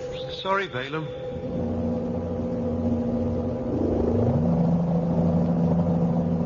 Please descend, councillors. We have chambers and refreshments prepared for you if you would care to come with me. You see, Morton, they want us to feel at home. We're allies. Let us never be considered anything else, Marius, but partners in strength and enterprise. Fine sentiments and well expressed. Can somebody help me down the ramp? You remember I told you, Valem, the councillor's blind. Mitchell, assist the councillor. It's only until I can get my bearings. I seem to be pulled downwards and sideways at the same time. Our gravity is an illusion. I hope you'll become used to it. He will, don't worry. Our greatest wish is for the service and comfort of our allies. Will you take my hand, Morden? Thank you. Let me lead you down. We furnished your chambers as you requested, Marius. I hope you approve of the style. I'm sure I will. How is the plan proceeding? Well, the final model of the simulacrum is undergoing tests at this very moment. When the results are known, we'll be ready to move. What, into production? No, directly into takeover. We have sufficient models available now for our ground forces. We're only waiting for the development of the ground commander. Will we see these tests? I hope not. They might be dangerous for any non-mechanicals present. You're far too valuable to us to risk, Counselor. I'm but a humble businessman, Valem, struggling to grasp the awesome complexities of power and to milk a little comfort from them as I go. You'll have time to settle before the debriefing begins. There's an escort waiting for you. Mitchell, stay with the counselor and guide him. Screw this one up and I'll have your head. Yes, Balaam. Until later, then. How do you manage it, Balaam? Manage what? You know what I'm talking about. You mean treat the blood bags as equals? Don't think it's easy. I'll smile for as long as I have to, until we've got the information we need. Then I'll take the greatest pleasure in twisting their flimsy necks. Makes me sick to look at them. Bladders of jelly and bone. Don't let it show. At the moment, we need information on their social setup that only they can provide. When we've got that... Set them loose in the tin jungle? Perhaps. Or else flush them out into vacuum and watch them explode. A lesson to us all on the frailty of the lower order. Do we need any such lesson? Some of the simulacra have been known to show a morbid sympathy for their origins. It does them no credit. Evolution is the only counter to the slow disintegration of the universe. Evolve and never look back. Excuse me, Balaam. I've cleared the dock area as you ordered. Wait until we're out and then seal it. The shuttle won't be used again. What about the councillors? They won't be going back.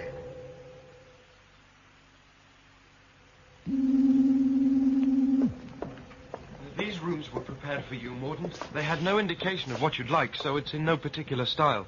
It hardly matters to me. Did the woman call you Mitchell? It's my name. Your voice is familiar. I never forget a voice. You won't have forgotten mine. You've never heard it. Marius has told me what you are. Copies. Robots. Not robots. Anything but that. Oh, why so sensitive? Does it matter so much to you? Copies I accept. It hurts, but at least I understand why it hurts. But I'm not a robot.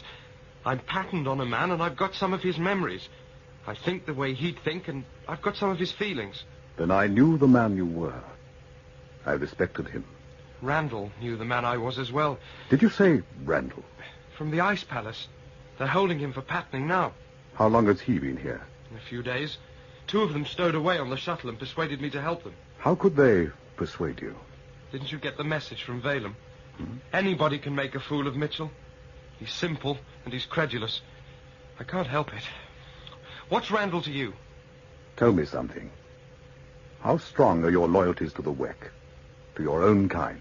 Are you testing me? Please don't trick me. I don't know how to lie. I'm not trying to trick you. I don't even have the guile to evade answering. Valem's right. I am a poor specimen. And a talkative one. Answer the question. Towards the Wekk. I'm not aware of any. I've never seen one, and they've never offered me anything. As for the simulacra, I suppose I'm loyal. I do what they tell me, and they use my name, so I'm somebody. To everyone else, I'm a half-finished monster. A monster?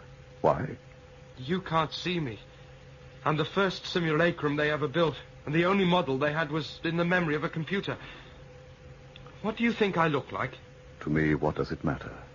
What is this? What are you trying to do? I'll tell you the truth, Mitchell. I'll tell you the truth because of the man you once were, and for the humanity you've retained. I'll tell you because I need you. Nobody needs me. Valem says so. Valem is wrong. When she speaks, I hear the true monster, a being without pity. They say she's considered the most successful piece of design so far. By what measure of success? Because she's colder, harder, stronger? All of that. They praise her because in spirit she's the furthest from the human concept they've been able to devise. They despise you because you're the closest. They despise me because I'm nothing. By their standards, perhaps. Standards which would rape worlds and trample the weak. Men's standards. I got exactly the same treatment from Randall. Oh, don't take Randall as your model for a man. In many ways, he's as much an engineered product as Valem. Biology rigged for the service of the state. The other one, Lobo, he was kinder. I think he understood. Now, of course he understood. He understood your self-doubt, your weakness, your hope. And that's all there is to me. No wonder they spit on me. I said I need you. I want you to be my eyes and my guide. I'm that already. Valem ordered me to be. She didn't order you to help me ruin the takeover plan. What? See, I'm trusting you. I consider you a man. Would the machines do as much? Never. They say I'm too... Too human? Unreliable, ineffective. By machine standards. Weak and sloppy, like a blood bag. That's what they call you. The same contempt they reserve for you. Join me, and be my eyes. I was supposed to have joined Randall, but as soon as he'd gone, I found I was taking orders from Valem again. You have to believe in yourself before you can choose a path, and have the faith to stick to it. Randall traded you for a name. So cheap a contract costs you nothing to break. But I'm not a man. I was built. Oh, so were we all. It's the oldest piece of engineering in the history of the race. Of your race, not the Wekk. And how much careful control did the Wekk put into your conception? Damn all. And they weren't satisfied with the result, so they threw you aside. Too much of the human being was showing through. All right, Morden. I'll serve you. No, not serve me. Help me. How? Information, and then action. And we'll need Randall. If it isn't too late. He's down for patterning. It won't be too late. Leave that to me. How much can you find out about this ship and the Wekk without arousing suspicion? It depends. I could try to get access to the shuttle computer. How far will that help? I don't know until I've tried. They found the shuttle empty and in orbit, and they stripped it out and fitted their own guidance systems. If they're linked into the main ship memories, I might be able to tap the information out. Do it then, and I'll try to find out what they've done with Randall. I only hope he hasn't tried anything rash. Any more bright ideas? I'm sorry. How was I to know he'd react like that? I suppose it always works in stories. Of course it does. You call the guard and tell him you're ill, and he rushes in full of concern to bend over you. Then you bop him from behind and dance off to fresh air and freedom. Yeah, fine, but I didn't read much concern into Pearson's expressions when he came towards me. More like evil glee at the prospect of being allowed to finish me off. Makes sense. I should have realized that if we show ourselves as unfit for pattening, then we lose whatever value we've got to them. Oh, all of a sudden I feel unbearably healthy. There must be another way. We've got one door, no windows. A couple of stripped-out bunks, looking like cold storage chambers and too small for either of us. The locks on the entrance seem to be keyed to Pearson's handprint. So we have to go out by that door, and we can't do that unless Pearson lets us out. Fat chance of that. We can't trick him or persuade him, because he hasn't got the slightest interest in anything we have to say. He nearly warms up at the thought of tearing one of us apart. That's what we'll have to use against him. Fill his mind with the prospect of mangling a blood bag, and then hit him when he's off guard. With what? He's stronger than both of us put together. We've no weapons. We're wearing them. Eh? The snowsuits. Have you ever tried to tear the fabric on one? Well, don't be a fool. There was no way to repair or replace them. Exactly. The supply was limited, and they were handed down from prisoner to prisoner. They're as old as the palace itself, and they were part of the original equipment. They're spacesuits. Well, how does that make them into weapons? The fabric was made deliberately strong to avoid the possibility of a rupture or tear in vacuum.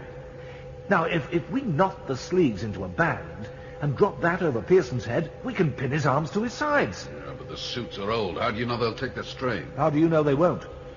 So, we got him trussed up on the floor. What then? He's a machine, and machines can be broken. Two of us should be able to do it. I wouldn't be so confident.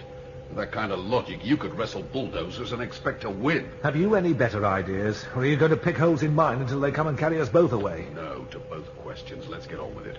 The less I think, the fewer flaws I see. Right. Hey, Pearson! Pearson, get your tin backside in here.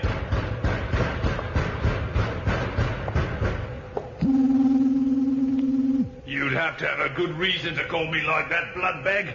Offhand, I can't think of anything good enough. I don't need to explain anything to you, junkhead. Damn right you don't. I've got all the reason I need to pull your head off and stuff it down your throat. Oh, brave talk from a greasy oil bag. All crude oil and low-grade alloys. Say that again. Oil bag. A clockwork brain and a scrap iron heart. Blood like a dead lake. Thanks, Randall. I'm going to enjoy this. No, Lobo! What the... Use it and weight against him. Oh, Get some of the fabric into his mouth. He's trying to bite me fingers. Be careful. We could probably take him off. Silence. Now what do we do? Over to that bunk. Cop him against it and try to find a weak point. What, all of him on the bunk? He's heavy. That's the head. Right. Leverage. Watch out for his legs. I couldn't have... You all right? Ward. Good job he couldn't see the way with the kneecap. The knots, they're slipping. Everything you've got. Now!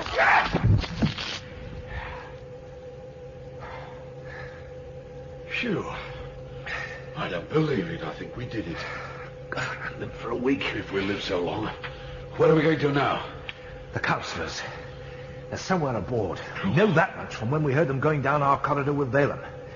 Now, we can't hope to fight the simulacra, but with a hostage, we might have a chance to reach the alien areas of this ship. Farther and farther in, and not a damn clue as to what we're going to do when we get there. We have to go on because we can't go back. At least we can try to pick up some insurance on the way. Another advantage is that Balaam won't know we're on the loose for a while. Yeah. We can use Pearson's hand to open the door. Right. I'll need help to lift him. Come on, then.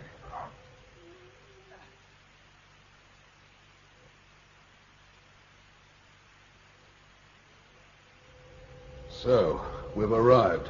How much longer are we going to wait? I want to be sure that Marius is alone. Well, of course he's alone. We saw Balaam take him in there and come out again a minute later. There may be guards. For what? We're the only danger in the whole ship, and they don't know we're loose. That may change if we don't get a hostage quick. All right, then we'll move in. Now, let him think we're simulacra at first. He won't know the difference, and we'll stop him from raising the alarm. We'll make damn funny robots in these old snowsuits. We'd make funnier ones without them. Yeah. Now, try to seem confident, and we'll find out if he's armed. Confident? What a joke. May we join you, Councillor? Intelligent company. How thoughtful of Balaam. Please come in. Thanks, Councillor. Balaam suggested that you might feel a need for conversation. She particularly suggested that we should solicit your views on the forthcoming operation. All that kind of thing. Well, perhaps Balaam already knows my views. I'd be more interested in yours. We were especially chosen for our ignorance and interest. And we've only just been made. We're your audience, Councillor. Instruct us in whatever you will. If that's the case, let's forget about the whole operation. I've talked about nothing else all through the debriefing, and it bores me. As you wish, Councillor. Tell me what you think of the chambers instead. Valem had them laid out and decorated according to my own design. The Wekk are real generous like that. It fulfills a private fantasy of mine. The Sultan in his palace. See the cushions, the carpets, the fabulous drapes. Fine tapestry and marble, indistinguishable from the real thing. It's very impressive. As you can see, I've just dined. Feel the weight of those plates. Heavy. Solid gold. All the plates and cutlery. There's even a fountain through the archway over there. A residence fit for a prince, Councillor. Now, that's not all of it. What's a prince without a harem? Come. Randall, what are they? They're the early test models of the simulacra. They're rough and simple, and they can only obey direct commands. They're of no use to the operation, so Valem gave them to me for my entertainment. I call them my marionettes. Stop! In such obedience is true beauty.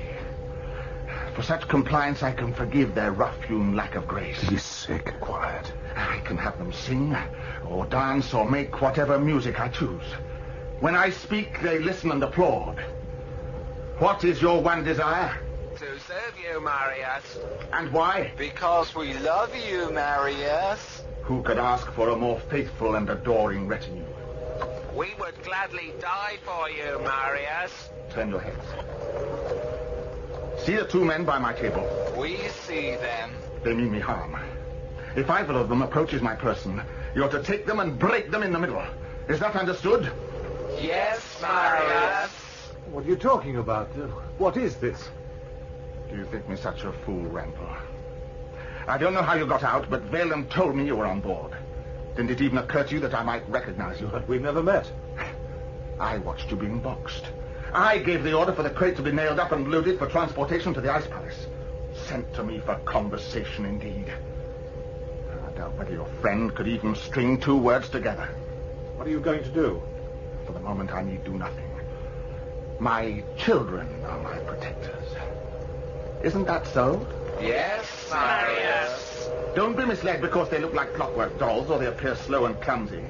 Move towards me and they'll kill you whether you reach me or not. They don't look so dangerous. It speaks. If you doubt me, try it, ape. Don't try it, Lobo. I think he's telling the truth. Listen to your friend. He's slightly less stupid than you. I've given a command which can only be overridden by myself or one of the simulacra. And I've got no intention of countermanding it. We've got nowhere. We're still prisoners. Same as in the cells, same as on the ice. We are all born to our different destinies. Yours shallow and mean, and mine. Sit on the cushions by the table. What? Don't argue. Do as he says. You can give me the satisfaction of envy and admiration before I consign you to whatever unpleasantness lies in your future. You will be privileged to witness the skills of my marionettes in the ballet. Come, children. Are you ready to perform for the damned? Always ready to serve you, Marius. Music!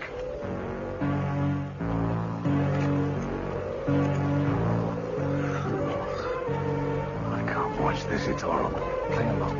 I've got an idea. It better be good. Have you ever seen anything like them? Dance, children.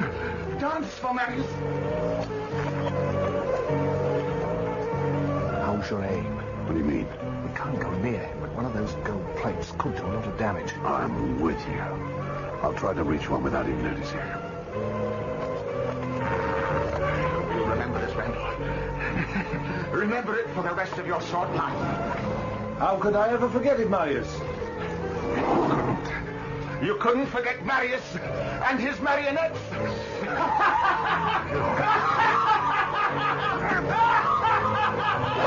What a shot. Nearly took his head off with it. Don't go near. What do we do now, Marius? Will they take orders from us? What now, Marius? No chance. They won't touch us as long as we don't actually approach Marius. He wasn't literal enough with his instructions. Marius! They're like walking corpses. Now, that's what we'll be if we don't get out of here. Now, forget about hostages. Amen to that. Let's go. Stay where you are. You're going nowhere until I've finished with you. This is a dead ship. You could roam over it forever and find nothing of help or value. It's Morden. Hostage Randall. I'm not alone. You listen to me whether you want to or not. That's right. I'll make sure of it. The Mitchell robot. Have you come to betray us again? Come in and close the door behind us. Yes, Morden. From what I heard outside, I assume Marius is dead. Am I right? His head's nearly off. It was a foolish and ill-judged action. Now we're forced headlong into a path I would have preferred to have time to consider. Oh, save us more speeches. Turn us over to Valem and have done with it. I've no intention of turning you over to anybody. Let the robot do it, then. It's his speciality. I never gave you away, Randall. Valem read the guilt in my face and tricked me. Ah, what does it matter? Turn where we're like we're dead. Listen to me, both of you. The Wekk are poised to mobilize as soon as the field tests are finished on their simulacrum ground commander. Once they've made their move, they can't be stopped. A proud moment for you. Oh, drop the bitter pose, Randall. It's holding us up. Sometime soon, they're going to find out that you've wrecked the Pearson model and escaped. And then there'll be another sweep operation, and you'll be gathered in as easily as last time. I won't be able to help you then. What kind of help can I expect now? All I see is a turncoat counselor and a robot too dim to follow its own train of thought. Throw me all the insults you like, Randall. They can't touch me now. I don't have time to argue with you, Randall. And you don't have any choice but to believe me. As your friend said, turn any other way and you're dead. Morden's no traitor. I've been working with the full agreement of Chandler to uncover Marius and search for a weakness in the proposed operation. Killing Marius has ruined all that. Marius wasn't here for a debriefing. He was here to be patterned, and then we were going to kill him. He recruited me because he needed my vote on the council. Nothing else. If that's true, Morden, and I'm not saying I think it is, then you're a fool to trust Mitchell. He's got no loyalty of any kind. None you could inspire, Randall. You grudgingly agreed to allow me the use of somebody else's name. What did you really expect in return? But don't be ridiculous. You don't swap philosophies with a machine. This is as far as we go, Morden. What do you mean? I'll trust Lobo, but if you want me to help you proceed, Randall's out. What do you mean? Proceed with what? Please, Mitchell. We need Randall. Am I supposed to believe what I'm hearing, Morden? That's an alien machine you're talking to. That's where you're wrong, Randall. And it's the price of your inclusion from now on. I'm not trading favors for a name anymore. You've got to recognize me as a man. Morden, you've got some control over this thing. Give it a kick. I suggest you take Mitchell more seriously. I'm prepared to defer to him on this. Oh, come on. Does it really matter what he is or isn't? It's what he thinks he is that matters. That's what he wants recognition for. Birdseed, a tin man's a tin man, and all the self-delusion in the world won't change it. There's hardly any metal in me. I'm as real as you are. And just as stubborn.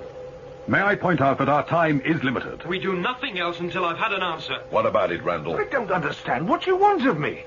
I can't manufacture an attitude and pull it on like a snowsuit. I don't expect you to. But you start by treating me as an equal, however much it goes against the grain. Think before you speak, and if the truth doesn't come out right, lie to me.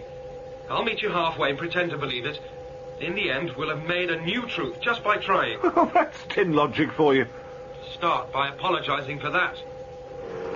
All right, I apologize, Mitchell. Is that what you want? It'll do as a beginning. Does that mean we're going along with their story? Well, why not? If we're set down to die anyway, the worst we can do is make fools of ourselves. We four represent the only hope for the city. What about them? Marius's broken dolls. Marionettes are useless. Forget about them. We've got to find a way to make a strike at the heart of the operation. And it will have to be fast. It will also have to be a miracle. We lack even the most basic strategic information. Ah, not anymore. Tell him, Mitchell. Well, they've finished with the shuttle and sealed it into the vacuum dock as a safeguard against any escape attempts from what they call blood bags. Because I'm simulacrum, I don't need atmosphere, and I let myself in through an airlock.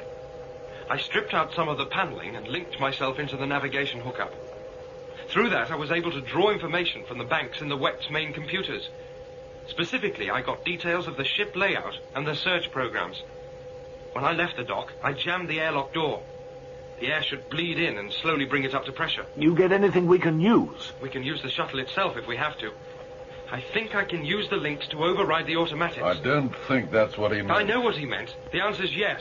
But it's going to be harder than you can expect. Nobody's saying it's going to be easy. I know.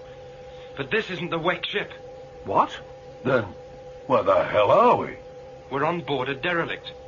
It's being towed about 2 miles behind the real Wekk ship. What for? Well, number one, they outgrew it generations ago. 2, they never waste anything. Like any stable civilization, they're expanding. But where can they go? It's part of the survival pattern to accumulate processed materials and build bigger ships. From this one, they raided systems and built their present world. And now they have this one in tow, and another even bigger world under construction at the other end of the chain. Staggering. You should see it from outside. They'll strip this ship out to fit the new one before they move into it. And then the whole process will begin again. They use the derelicts as exercise grounds for the simulacra. The prisons just get bigger. He's right. We can't do anything in an abandoned hulk. Wait a minute. We all know how long it takes to move between systems. What kind of timescales involved? I don't know. They sleep between systems, and the ship does all the work. The subjective timescale's meaningless. It's 30 years from here to the nearest star, and that assumes you've chosen it as the destination. If you're only cruising, fishing for traces, you'd have to think in terms of thousands, even hundreds of thousands of years. There's no way of telling. You got an idea? No, but consider it. The ship on the other end of the line must have one hell of a finely balanced ecology. What would it take to tip it over? You're talking about genocide. I'm talking about survival. How's the ship powered? Conversion of radiant energy, solar power. Isn't that unreliable? Obviously, nuclear power's out of the question. When they woke up, the isotopes would have degenerated into lead. They only need power when they're in a star system and ready to exploit. In between stars, they're hibernating and conserving. Get near to a sun, and the ship wakes up. Who's running the show? The Wekk or the ship? The ship. Definitely the ship. What does that mean? The ship's programming is so elaborate that the Wekk only have to do as they're told. How would you like having to fall out of your bunk after 1,000 years and immediately have to gear up for industrial production?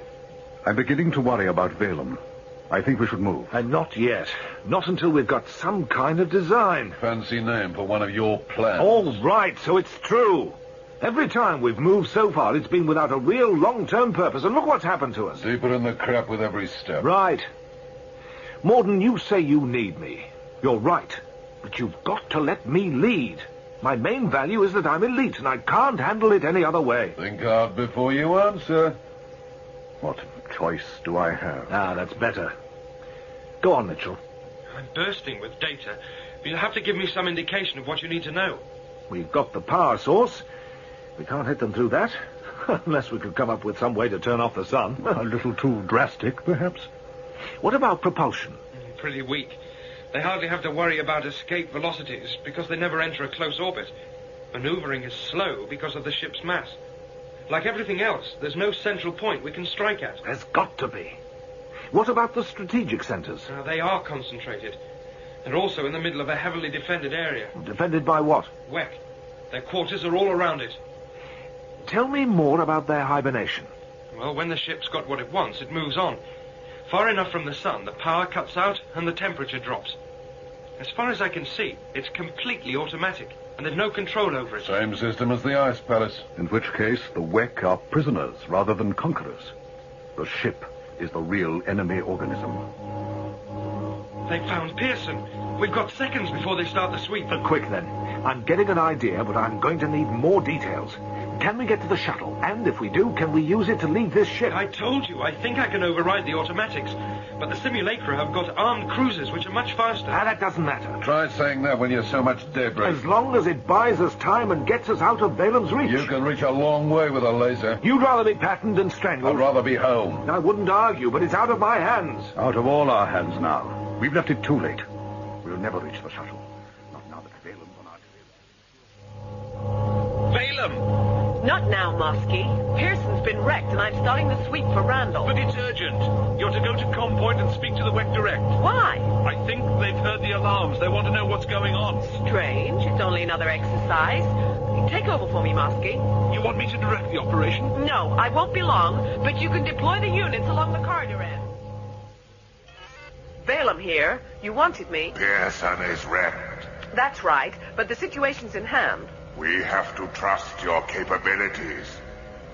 How did it happen? It was stupid, and he was tricked. There's no need for you to worry. It's all in hand. No doubt. The ship respects your abilities, Balaam. But beware of Randall. Why? He showed himself dangerous, and our affairs are in a delicate state. Pearson will regenerate himself, given time. But further hindrances are unthinkable. Do you want Randall killed or Patton? Killed. Definitely killed. I'll do it myself. It'll give me pleasure. You are cold, Balaam. It does you great credit. Thank you. Do you have no worries at the idea of exploiting your parent race? Simulacra owe nothing to bloodbags. We're loyal to the Wekk. Serve the ship then, and return to your search. Do not fail. Do we ever? What's the delay? Bloodbags on the loose. Salem's still talking to the Wekk. Nobody moves until she gets back. Stand down, Hosky. I'm ready to take over. What pattern have you taken? Every third corridor, alternate levels. Homing on footsteps and voices. Complete encirclement. What about Pearson's place in the pattern? New man taking over. Where is he? Hey, you! Over here. What's your name? My name's Willis. You know what we're doing here? I think so. What then? We're hunting some men. Does the idea bother you? No. It shouldn't. They're rebellious throwbacks, and they threaten the grand design. Listen and watch for them, and when you find them, call me. And be careful. They know how to hurt us. I'll be careful. Back to your position, then, and wait for the signal. The longer we wait, Balaam, the wider we'll have to spread the net. They've got a whole empty ship to run around in. Or an empty world. Let them run far and give us sport. Is everybody on the line? Standing by. Start to move. Report to me at the first indication. We don't know how long ago Pearson was damaged. They might be out of the sector. We'll know soon enough. If they are, good. The forces need a challenge. Can we cover the whole ship on our own? Of course we can. It's a cylinder, 10 miles long and 4 miles around. Where are they going to go? This is Willis. I think I'm getting a signal from... Wait a minute. I can't read the symbol on the wall. Describe it. Well, it's a reversed S, followed by 3 lines on their sides. That's 3 levels in from the outer skin. You should have felt a drop in gravity as you ascended towards it. That's right. What do you hear? Footsteps. How do you know they're not our own? They're non-synchronous. Oh, that's good. Any voices? No. Don't approach them. Wait until we got a circle together and blocked every escape route. I'm on the 4th level inwards, Phelan, and I can hear them coming towards me. Stay where you are. Willis, you can start to follow, but slowly. I want everybody else to get themselves up to the 3rd level. They're moving towards the center of the ship. 2 more levels and they'll emerge onto the inner surface. They won't get as far as that. Follow me, Mosky. Where are we going? Level 4. They're pinned down in the sector marked by the reverse S. I want to be there when we close in on Randall. I'm getting a clearer reading on those footsteps. It looks like there are at least 4 people coming towards me. 4? There were only 2 bloodbags on board. 4 if you include the counselors. I'll carry on up. You go back and check their chambers. Right. Willis here. They seem to have stopped. Where? The symbol's a 6 on its side, followed by the same 3 horizontal strokes. Then we've got them. They've gone down a dead end. Have they made any move to turn back, Willis? They haven't passed me. There's no other way out. Phelan, it's Mosky. Any sign of the counselors? Morden's gone. Marius is dead. That means one of us must be moving with them. No, not one of us. Mitchell. There's only him sufficiently stupid. I'll wreck him after I've killed Randall. Do you need help?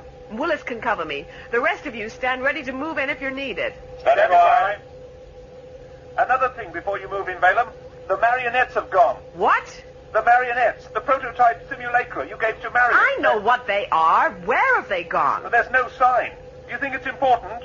You're a fool, Mosky. And I strongly suspect that I may be an even bigger one. Come on, Willis.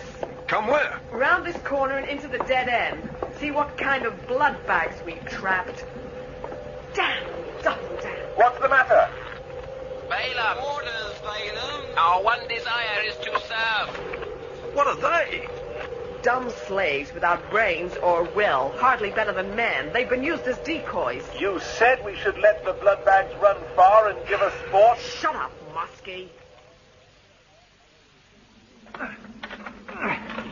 How long have we got before they round up the marionettes and come for us? Not long. You've seen how fast they are. Are you sure they can't instruct the marionettes to repeat our conversation? Absolutely sure. They obeyed me because I'm simulacrum. Valen can't countermand an instruction which told them to forget. Take out that panel there. What, this one? It's the shuttle guidance system. It's the one I have to link into. Then you'll be able to fly the shuttle? More than that. I'll be the shuttle. Machine-machine interface. Not something I'm too proud of. Swallow your pride. This is a trick too valuable to do without. I warned you, Randall. All right, I'm sorry. I'm only recognizing that we need you. Isn't that what you want? That'll do for now. Now leave me alone. I've got to concentrate. Something's bothering me, Mitchell. Didn't you hear him? I can't get my mind away from this. It'll have to wait. It may be important. Look, we've all been talking about the Wekk, and nobody's even asked what they look like. Oh, does it matter? Well, it might. What if they're 2 inches long and hiding all around us? Because their ship was built for bodies slightly smaller than ours. Their doors, stairs, and ladders are all like the types we already know. They breathe a similar mix of air to us. They've got similar survival drives to ours. And a damn big ship which tells them what to do. You make them sound so like us, I'm not sure I'd be able to tell us apart. Oh, now you're being ridiculous. Reptiles. What? They're like reptiles. Cold-blooded and scaly. Their temperature follows that of their surroundings, and there's a threshold below which the hibernation pattern's triggered. Now, can I please get on with setting up the launch? Well, I was only curious. I thought reptiles didn't hibernate. Does it matter at this Can stage? you two stop arguing for a minute and watch the airlocks for me? How will we see them? I'm trying to get control to open the viewing shutters for you. There. Well, all I can see is wall on this side. I can see the airlocks. They're the same as we left them. No sign of the simulacrum. Not so far. Wait a minute. The wheel in the center of the airlock door. The manual override. It's turning. They're coming for us. Grab something and hang on tight. We've got no time for the niceties of an orderly launch, so I'm going to send the emergency signal to blow the outer bay doors into vacuum. Oh, I should make a nice display.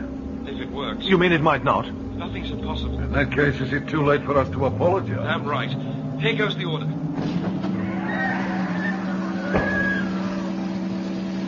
What was that? The airlock was full of simulacra. The inner door burst open and they were sucked past us into outer space. One of the bodies hit the ship. I've lost the forward sensors. I can't see my way out of the dock. Keep going as you are, but raise the nose. Higher. No, we haven't got the speed for a fine correction. I can't bring her any higher. I've lost sight of the edge, but we're still too low. It'll have to do. We're clear on this side. My God! What's the matter? Somebody tell me. It's the sight of the ship.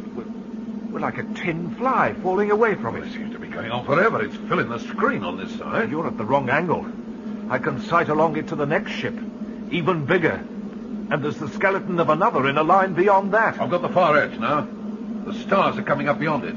Took some damage when we scraped out of the dock. I don't know how much without sensors. As long as we can hold together long enough for Valen to get her fast cruisers mobilized, it's academic. Well, will she chase the shuttle when it's empty? We've got to hope so. Everything depends on us getting back into the world ship without being noticed.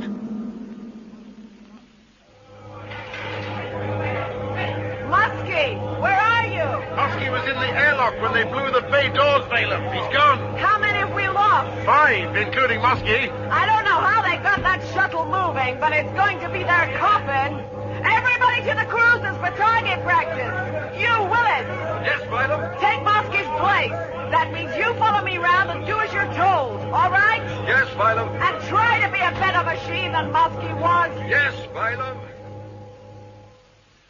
Bostro, what's the situation with the rats? Not bad. A couple more days' work, that's all.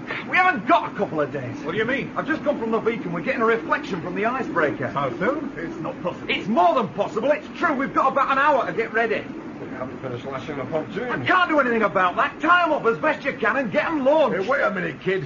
I'm riding one of those things, and I'm not too keen on the idea of being dumped in the frozen slush that passes for water out there. Scared, Berg? Now, what sort of a crack is If that? you don't like it, step down or replace you myself. Berg gives his place to nobody. He also isn't as stupid as he looks. Shut up, Berg. You taking the kid's side again? I'm taking nobody's side. The icebreaker only an hour away. We can't afford to start fighting among ourselves. I've been here so many years, I've forgotten how long. For the sake of waiting a couple more months, we could screw up the plan now for lack of preparation. Then when the breaker comes back, if it comes back, You can be sure that damn shielding we're all relying on to be missing will have been replaced. But we're not as unready as that. What's the matter, Berg? You starting to like the old place? You've got a nerve. Damn right we have. We've all been whipped up into a frenzy of hope, and we're coasting on the high it's given us. Even Palmer here has been taking ships out on the ice without being pressured or rusted or forced. Listen to Cohnberg, and then look at us. All right, so we're pretty miserable specimens by your standards. We aren't big and we aren't tough and we can't spit nails like you. We're riding a wave of guts and it won't last. I'm going to be on that raft next to you. I don't like the idea of it being unfinished any more than you, but I know I'll like it even less when the first enthusiasm wears off. For me, it's now or never. That goes for all of us. We're chasing a dream of freedom, Berg, and dreams don't stand up to lengthy examination. Not for us, anyway. A shabby Cohnberg's as ready as the rest of you. He just likes to argue, isn't that right? Yeah, if you say so. You can hardly move in this place for worms turning. Yeah, that's a point. I've not seen the Whelm in ages. He hasn't been working on the raft for the grapples. No, he's been sitting in his office in the dark ever since we stopped working the rafters. He won't come out. Good. Leave the runt where he is. Never mind the worm. Let's get the rafts on the water. Ahoy! Ice Palace! We hear you. You ready to receive supplies? Certainly are. Where are your loaders? You see, he's suspicious already. Quiet. We are the loaders. Are you sure about that? These crates are heavy. We're stronger than we look. Oh, he doesn't believe us. He's going back into the ship, Killoran. What are we going to do now? Don't look at me. He mustn't know I'm hiding here. But he's not going to believe us. He's used to seeing the strongest men waiting to unload.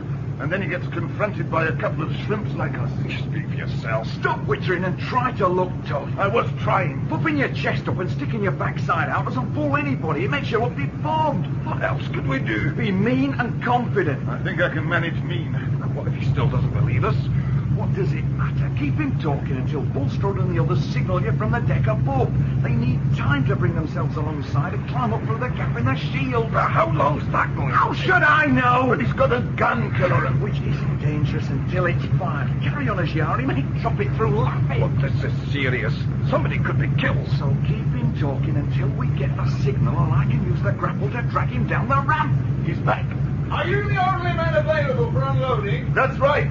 We were rusted. It's a heavy consignment. I honestly don't think you'll be able to manage it. Everybody else is sick. We've got something wrong with the yeast. I've spoken to the captain, but he refuses to let me come down and help you. I'm sorry. Nice of you to offer.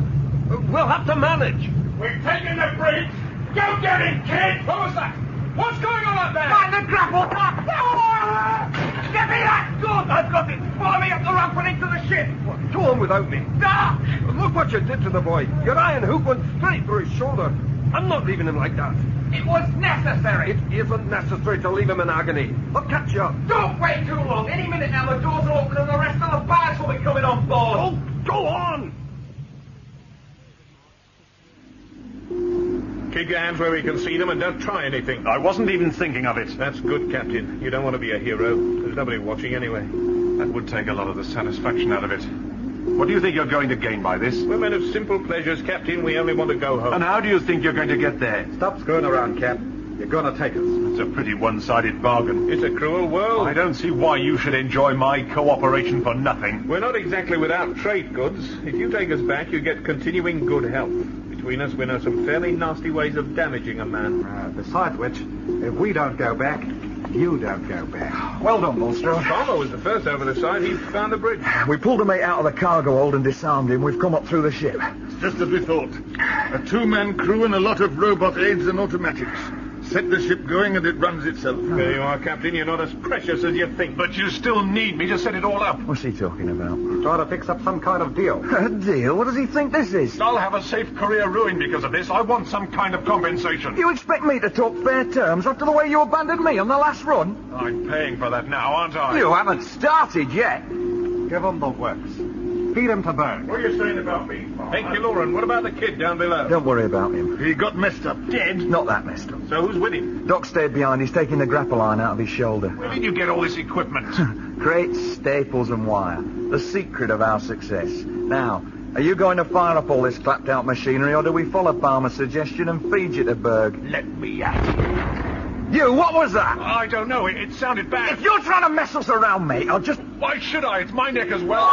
Can anybody hear me up there? Where's that coming from? It's the intercom. The switch is behind you. What's going on down there? I was on the detail searching all the cargo holds, and I found this trail of blood. I followed it and found the first officer messing with some controls on a panel. I stopped him, but I couldn't reset them. Now something's blown on the other side of the bulkhead. Any sign of Doc? None. Is he supposed to be here? Didn't mess the kid up enough. Oh, we'll want to get to him. In the meantime, I don't want to be pessimistic, but if these readouts are correct, we've got no stabilizers on the starboard side. What does that mean? It means, basically, that we're going nowhere.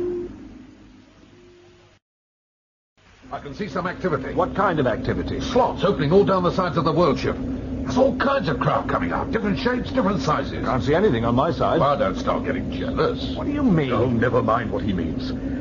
How long have we got before Balaam and her fleet blast us open? Oh, I can't tell. This is all new to me. Ask Mitchell. I can't. He's concentrating. It's a waste of time. The shuttle's not responding properly because of the damage we took when we blasted out of the dock. I can't set a course, and I can't even get us away from the weak attraction of the world ship. What does that mean? It means all we can do is circle round it, right? I can see that much. That's right. If Balaam scores a couple of hits and knocks us out of the reach of the gravity field, the automatics will probably take over and home in on the ice palace. But all she'd have to do is follow the shuttle down and pick it off whenever she feels like it. What does it matter? We won't be on it. Might be safer if we were. Now, what's that supposed to mean? Please, Lobo, we'll have to trust Randall. Yeah, I've trusted him before. The man's a patriotic maniac. I can't help the way I feel. But this is survival. And if you've got any better ideas, I'm willing to follow them. What do you think?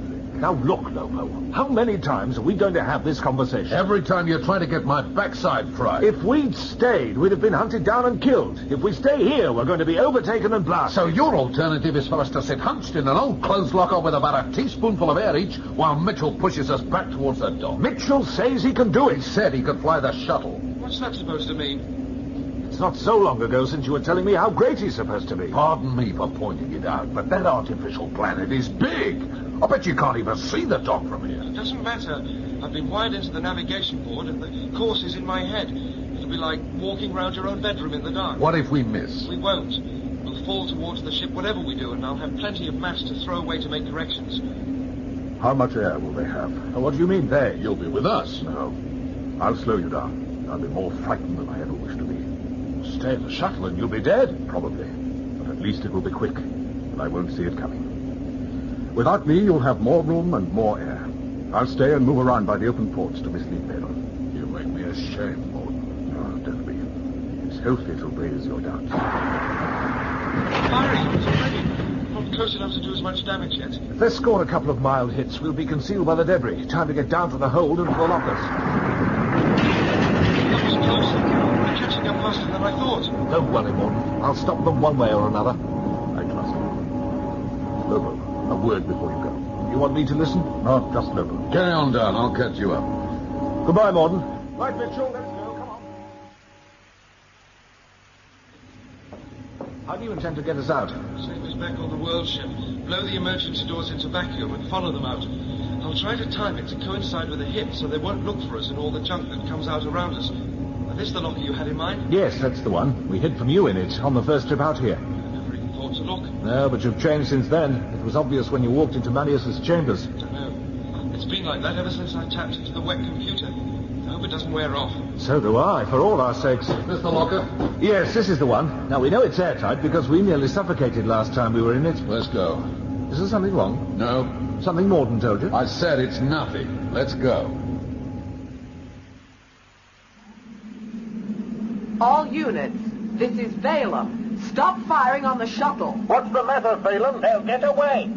You're not close enough to hit them, you stupid jerks. They're not going anywhere we can't follow and overhaul them. When we get into range, nobody fires before me. Is that understood? Yes, Balaam. I think I can reach them, Balaam. Watch.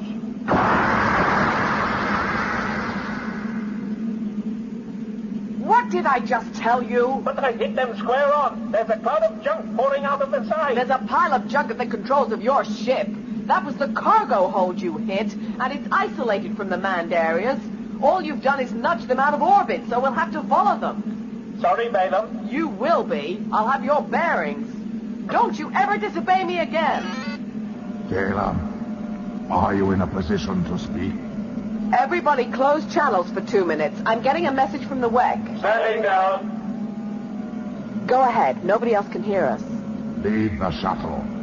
It's no longer important. It's important to me. We're disappointed, Balaam. I'm not being disloyal. It's necessary for morale. Whose? Your own? Since when have you needed petty rewards to ensure your loyalty?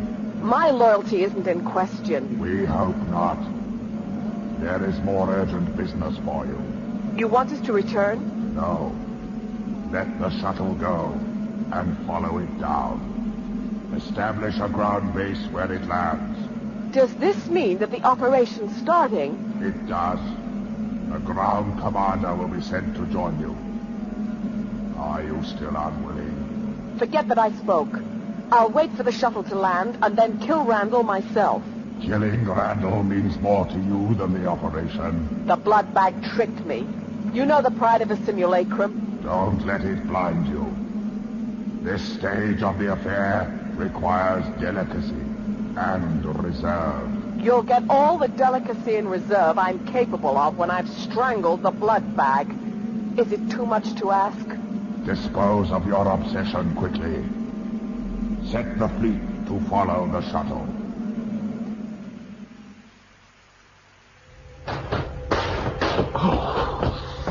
Oh, God. Thank God for that. I must have breathed the same air 3 times over. I'm sorry, but we fell more slowly than I thought we would. I've never tried it before. Well, you did fine. Where are we? Same place as we set off. The airlock in the cargo dock. Is there likely to be anybody on the other side of that door? I don't know. I doubt it. How can you be sure? I counted the ships as we came in. As far as I could tell, all the cruisers were out. How long before they come back? They were following the shuttle. Well, you mean they didn't blast it? Not after we left. The shuttle was pushed out of its orbit and the fleet fell into formation behind it. Then it means they're going to follow it down to the ice cap. That sounds bad. Well, it doesn't sound so bad if they're not coming back. At least it gives us some room to move. Now, it's up to you, Mitchell. Take us to where you tapped into the Wekk memory. Well, let's get the door open first. Look out. Trouble. Don't worry. It's only the marionettes. Mitchell. Orders, Mitchell. Our one desire is to serve. They seem to have latched onto you. Ignore them. They're harmless. Please, Mitchell. What did you say? Please, Mitchell. Take us with you. Take you where? Forget it, Randall. They don't seem to hear you. I don't understand this. Balaam's gone. We're alone. We need you, Mitchell. Don't be ridiculous. You're machines. You don't need anything. We live to serve. Please, Mitchell. Get away from me. Have some pity. Pity? What are you talking about? You're one of us, Mitchell. You know it. I'm not one of you. I'm a man. Tell them. He's a man. You could at least sound as if you believed it. Stay with us, Mitchell. You belong with us. We're nothing without you. Be nothing then. May we at least be permitted to follow? No. Stay away from me. At a respectful distance. Not at any distance. Stay away from me. Please, Mitchell. Get your hands off. You're all we have. We live to serve. Stop. Now that's better. Now move away from the airlock door.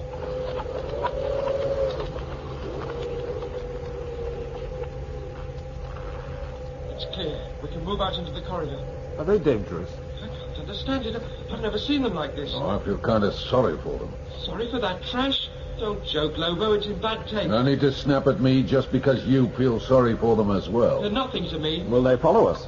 Not if they're given a direct instruction against it. I better do it then. They could get in our way. Marionettes, listen. This is a direct order. He's taking us. He's going to take us with him. You're not coming with me. Under no circumstance are you to follow. Is that understood?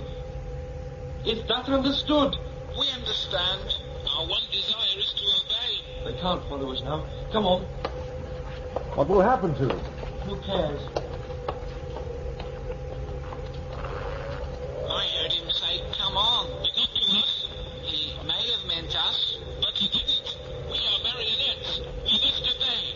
We have to stay. That could be forever. It isn't for us to say.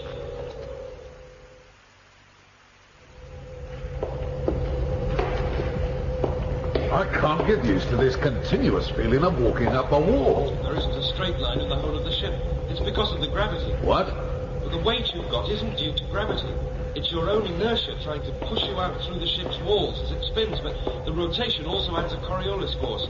You tend to go sideways. Oh, I don't feel it. That's because of the twist in the corridor.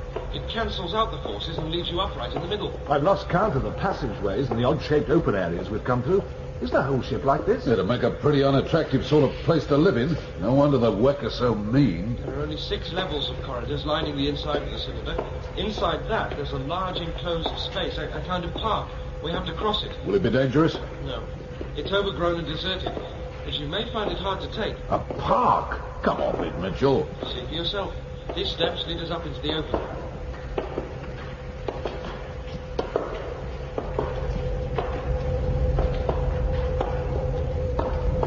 But there's nothing living in there. I don't see that. What's the matter, Lobo? It's only a park after all. Oh, I've got to sit down. Close your eyes if it's too much to take. Don't worry, I have. Doesn't it disturb you, Randall? I've never seen anything like this. The ground slopes up and away on both sides and then further up and over and meets in an arch above. I saw it. Don't remind me. But the pathways and the dead trees follow it around. It isn't the roof. It's all the floor. Of course it is. Now you can see the spiral twist in the cylinder from one end to the other. You can stand anywhere on the inner surface except at the ends. Now, if you can overcome your surprise, we have to cross to the far side. I'll be all right if I don't look up. I'm sure I will. The paths are still clear, but look out for moss or fungus. When the Wekk moved out, the ship's ecology was tipped right over. This is the parkland, and they used it for basking.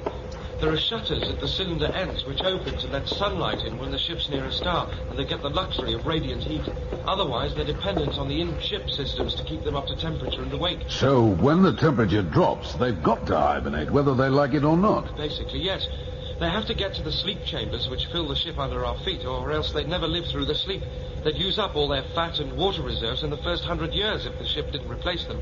You say you've never seen a Wekk? No, and I've never much wanted to. Look over to your left. I think that's one. Where? Don't be alarmed. That's only a boulder or something. A boulder? In here? Look closer. Yeah, he's right. It's some kind of statue. Like a scaly lizard in a half crouch. You said they were reptilian. That was only an impression, but I suppose under all that moss, yes, I think you're right. Does it get us anywhere? Know your enemy. If we fall over one of those, we'll have a hard time mistaking it. Are you still worried about telling them from us?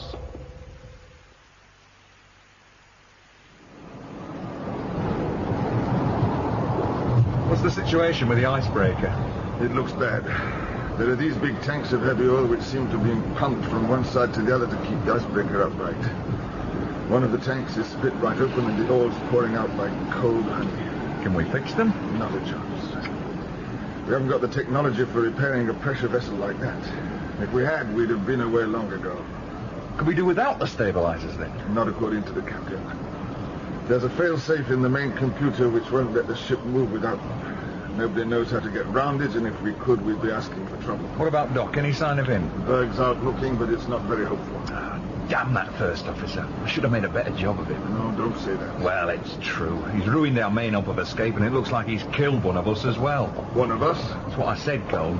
Checked out the ice palace, the ship, and the ice all around it. Doc isn't anywhere, and the kid wouldn't tell us what he'd done. Could be that you didn't ask the right questions. Bring him in here. It's going to be rather difficult. What do you mean? Well, Doc was only skinny and weak, so I reckon it wouldn't have been too much trouble for the kid to push him off the loading ramp and into the water. With only the use of one arm? I don't see why not. That's all I used to make it fair. Use for what?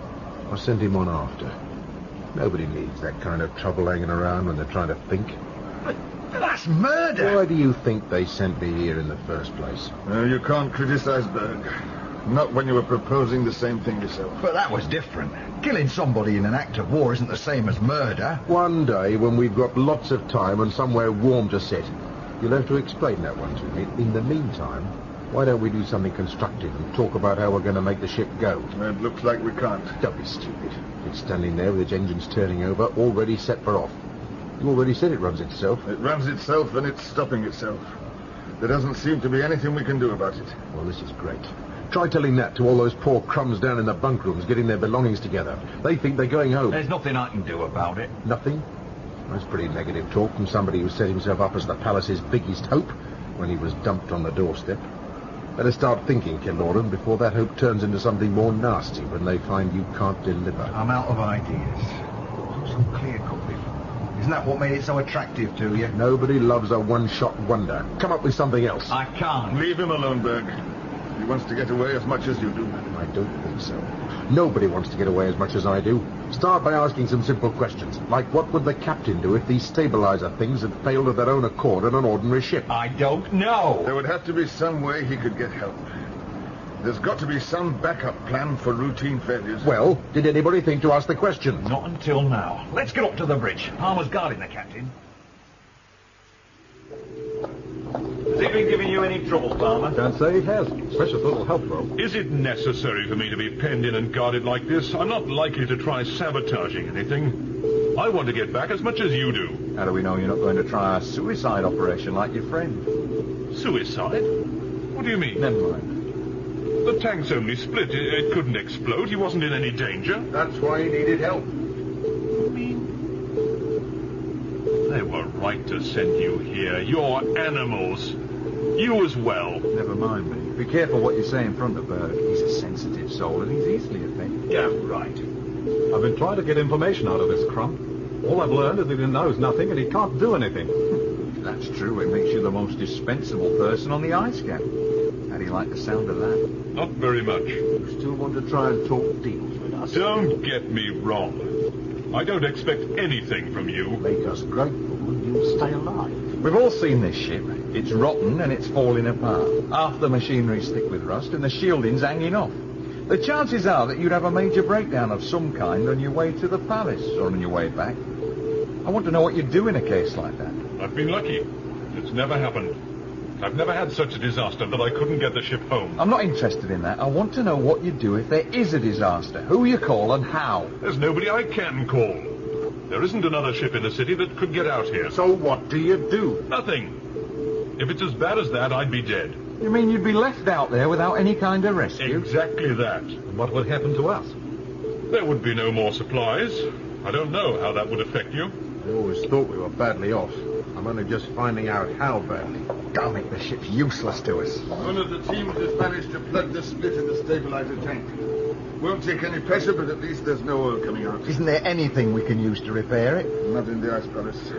All we've got is wood, wire, cladding, and yeast. And none of it's the best of its kind. You all know this. Yes, but... What about the spaceport at the other end of the pipe network? Could there be anything there? We could send a team over to take a look. The weather's been improving ever since we froze the instruments on the reactor. Holding the bridge. Is Killoran there? I'm here. Something's going on. Bulstrode's on his way over and he looks excited about something. I think you should come down. I'm on my way. Come on, Berg, I'm going to need you. Cone, I want you to supervise the transfer of a yeast supply across to the ship. What about me? Stay here for now. I'll send somebody up to relieve you. You'd better be telling the truth. Why should I lie? I wouldn't know. But it seems fishy that they'd abandon you like that. You think I was happy with it that way? Why take it on? The choice wasn't mine. Or rather, it was no choice at all. I was a captain on the city merchant fleet, transporting cargo between the city docks and the farming belt. I was caught carrying underbelly black market goods as a sideline. The Ice Palace run was my sentence. The alternative was to join you as an inmate. You took the easy way, believe me. That's not how it looks from here.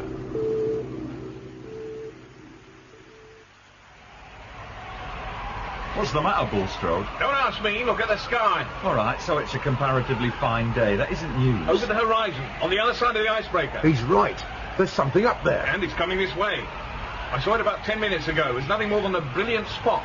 Looked like a daytime star, but it's moving and getting bigger. A comet, perhaps. Or a manned vessel. The city's got nothing like that. It can't be. What about Palmer and his lights in the sky? Everybody treated that as a joke. Except Palmer. He still says he knows what he saw. I don't know. Get him down here. Ask him. I can't. He's guarding the captain. Then send somebody else. Berg, you go and relieve Palmer. No chance. I want to watch. There you are. Argue with that. Whatever it isn't stable, and it's headed straight for us. It's going to hit the palace.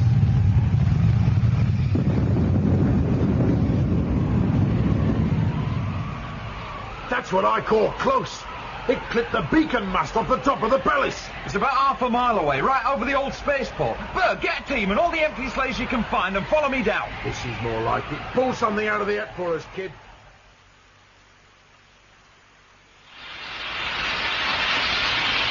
better stay back, Berg. That thing's hot. But look at the footprints in the snow. That kid went straight inside. Sure, but can you see any prints coming out? It's wrecked. It's of no use to us. We won't know that until we know where it came from and why. Well, if you'll pardon the expression, it's one of ours. It's got the city's mark inside. You said the city doesn't have anything like this. I didn't think it had. Is there anybody inside? One man. If there's any way we can find to make use of it, we've got an injured councillor for a hostage.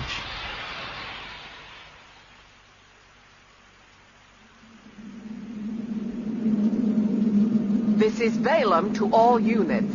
The shuttle is now on the ground. Do you want us to follow it down? No. Everybody is to stand off in orbit until they get the signal to land. For the moment, I'll go down alone. Is that understood? Understood. Willis? Yes, Balaam? We're going down to the Ice Palace. Does the idea bother you? Should it? No. But if you see anybody down there and you're tempted to think of them as old friends, remember they're blood bags. They belong to another life. I'll remember. Don't worry about me. That's good. And Willis? Yeah?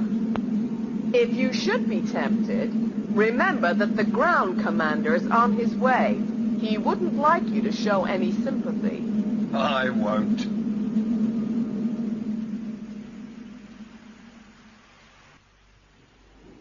Please, you must listen to me. There isn't much time. I listened to you once, Morden. I don't intend to repeat the mistake. Oh, I know what I did to you, and I'm sorry. Naturally. But it was necessary, believe me. I couldn't go against Marius. You're pathetic, Morden. Do you think you can turn our opinions over with a couple of weak lies? Now, wait a minute, Caloran. I came down in that shuttle fully expecting to die in it. I don't have to listen to your complaints. I don't think you quite understand the position, Morden. I understand it too well. There's danger following me down, and you're not going to be fit to meet it. Whatever you're trying to pull, forget it. I know you're only worried about your own interests, so think about this. There are just short of 60 men in the Ice Palace. At the moment, they're getting themselves ready for a trip in a ship that can't go anywhere. They know it, but they don't want to believe it, and they're expecting a miracle with all the confidence they're capable of, which, I might add, isn't very much after the treatment they've had from the Council. What treatment? The Council didn't say... Exactly, Councillor! You came to power and did nothing for them. They're all underbelly, and they expected the gesture of brotherhood. You're not the most popular person in the palace, Councillor. Will you stop this petulant ranting and listen to me? Where do you think that shuttle came from? That's one of the things I want to know. You don't want to know anything. You're just looking for an excuse to rat because I didn't hand Randall back to you when you demanded it. Yeah, Randall's dead because of action you refused to take. Randall is alive. What? At this moment, he's somewhere overhead. And he's looking for a way to disable a war machine. Oh, you had a harder landing than we thought. It's messed your brains around. I don't intend to waste my time with explanations for you to laugh at. Watch the skies. For what? The first cuckoo of spring? I'm looking at it now. Get on! Get your backside out here! There's another one coming down! Another what? I'm not saying it twice. It sounded mad enough the first time. Now, do you understand what I'm saying? Morden, help me. I don't understand this. Then listen, and don't challenge me. That cruiser is piloted by what looks like a woman. But don't be misled. As far as you're concerned, she is enemy. She'll think Randall's here because she doesn't know he left the shuttle. And that's the only bargaining point we have. They can't start the operation they planned until they've got Randall back. Don't ask me why, because it's complicated and you won't like it. There are only two people who know the reason. I am one, and Lobo is the other. He didn't like it either. Who's Lobo? Never mind. Concentrate on the negotiating you're going to be doing. You've got to buy some time for Randall. Willis, can you hear me? Yes, madam. I'm about to put us down at the Ice Palace. I want you to stay out of sight at first. Whatever you say, Balaam. Don't be too submissive, Willis. You're acting like a marionette. Ask me why.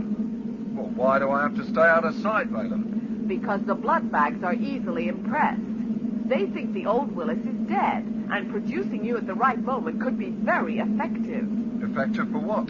Randall will be down there somewhere, probably hiding. I want them to hand him over. I'm doing nothing until I get him. How do the Wekk feel about that? They accept it. They have to. I'm no use to them unless I'm a fairly independent agent. I was made to fight people.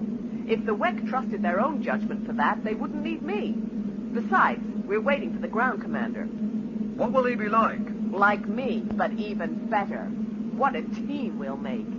You're inhuman, Balaam. Why, thank you, Willard.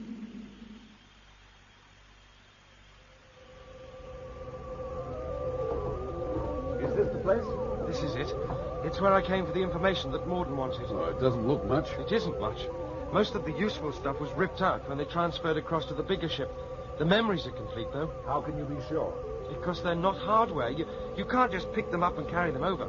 For one thing, the ship would die as you were doing it. So, how did they manage? Well, they used this unit to design another, then recorded all the memories across until they had a perfect copy. Like the ship was making a simulacrum out of itself. I suppose so. Never gave it that much thought. And there's no point wasting time on it now. Can you control the ship from here? I think so. Think so's not enough. Can you do it? I won't know until I've tried. At least give me a chance. I'm sorry, but time's limited. I know, and there's a lot to do. You'd better leave me alone. Well, hurry it up. I can't hurry it up. I'll be as long as it takes. But you were able to plug straight into the shuttle. Then look at the lousy job I made of it. Anyway, this isn't the shuttle. It's a 10-mile cylinder. You haven't even told me what I've got to do with it. Yeah, come on, Randall. About time you spilled this magnificent plan you've been cooking. I'm not sure it will work. Ah, now you tell me. Shut up and listen. Morden gave me the idea when he said we couldn't disable the Wekk ship without turning off the sound. I'm not sure I want to vote for that. Nobody's voting on it. We're going to do it. You're overestimating my abilities. It's the only answer I can come up with on the information I've got. The ship needs direct sunlight. Without it, the power supply cuts down to virtually nothing and gets diverted to basic survival needs and nothing else. Now, when the power goes, the Wekk have to dive for their survival couches before the biological hibernation mechanism takes over, triggered by the fall in temperature. If they don't do that, they risk wasting away in cold sleep over an indefinite period. They don't even know when they're going to find another usable system. Full marks for alien biology, but your physics are overambitious. I want you to find a way of firing up whatever propulsion system this deserted ship uses. I want you to accelerate its orbit so it collides with the inhabited ship in front. Now, it's got to be right in two respects. The most important one is that it has to push the inhabited ship into a planetary eclipse. What does that mean? It means that the other ship has to be pushed out of the line of sight of the sun, into the planet's shadow. Can you do that? I don't know. What's the other thing I have to get right? The collision has to be hard enough for the two ships to be mangled together at the point of contact. Enough for us to get through. Now, can that be done? It can probably be done, but not by me. Why not? What do you think I am? I've got the mind and most of the memories of an ordinary man. You seem to think I'm some kind of miracle worker. But you're not an ordinary man. You accepted me as one? Because it was convenient. It kept you quiet and more than happy. But it's time to face realities, Mitchell. So you can't control your prejudice anymore. If you're not prepared to let me be a man, what am I? I think you like the alternative even less. It's time you went in for some intelligent self-assessment and stopped being obsessed with faking yourself a family tree. You are what you are, and you won't understand that until you've found your limitations. Scared of trying? Why should I be scared? You don't know what you may find. It could be better than you hope. Or a whole lot worse. He's right, Mitchell. You should at least give it a try. It's easy for you to say that. Yeah, sure it is. Doesn't make it any less true, though. But I know what I am. As a man, I barely rate. Shows every time you speak to me. And as a machine, I'm hardly better than the marionettes. Remember how you felt when you stepped into Marius's chambers. You've just come from here, and you are crammed with life and confidence. You can interface with the machine around us, and we can't. I don't want to do it again. Because you don't want to risk liking it. You resent the kick it gives to the machine part of you. That's a lie. You know it isn't. You've suspected it yourself, and you're not man enough to put it to the test. Get out of my way. What are you doing? I'm sitting in the controller's seat. I don't want to be disturbed.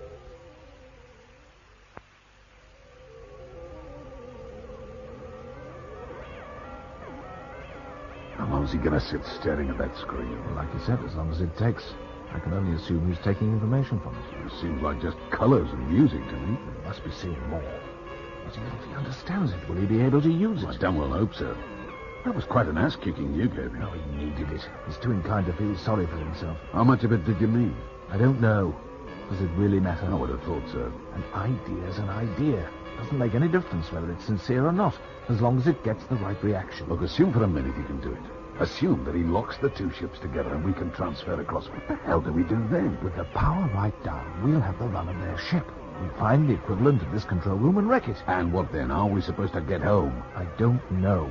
And that's the only honest answer I can give you. Oh, thanks for that much anyway. It can be done, but it isn't going to be easy. Nobody said it would be. Can you do it from here? From this chair, nowhere else. I don't see anything that looks like controls. There aren't any. The Wekk don't have any power over what the ship does. But you think you have? I can't replace the main computer, if that's what you mean. But I can work inside it. How? Not in any way you'd understand. I have to join the machine, be part of it. Then I can use my thoughts and impulses to give it drive, and they're automatically translated into action by drawing on the ship's memories and capabilities. Like the shuttle, I become the ship. Sounds like one hell of a trip. And damn lucky you can do it. Lucky nothing.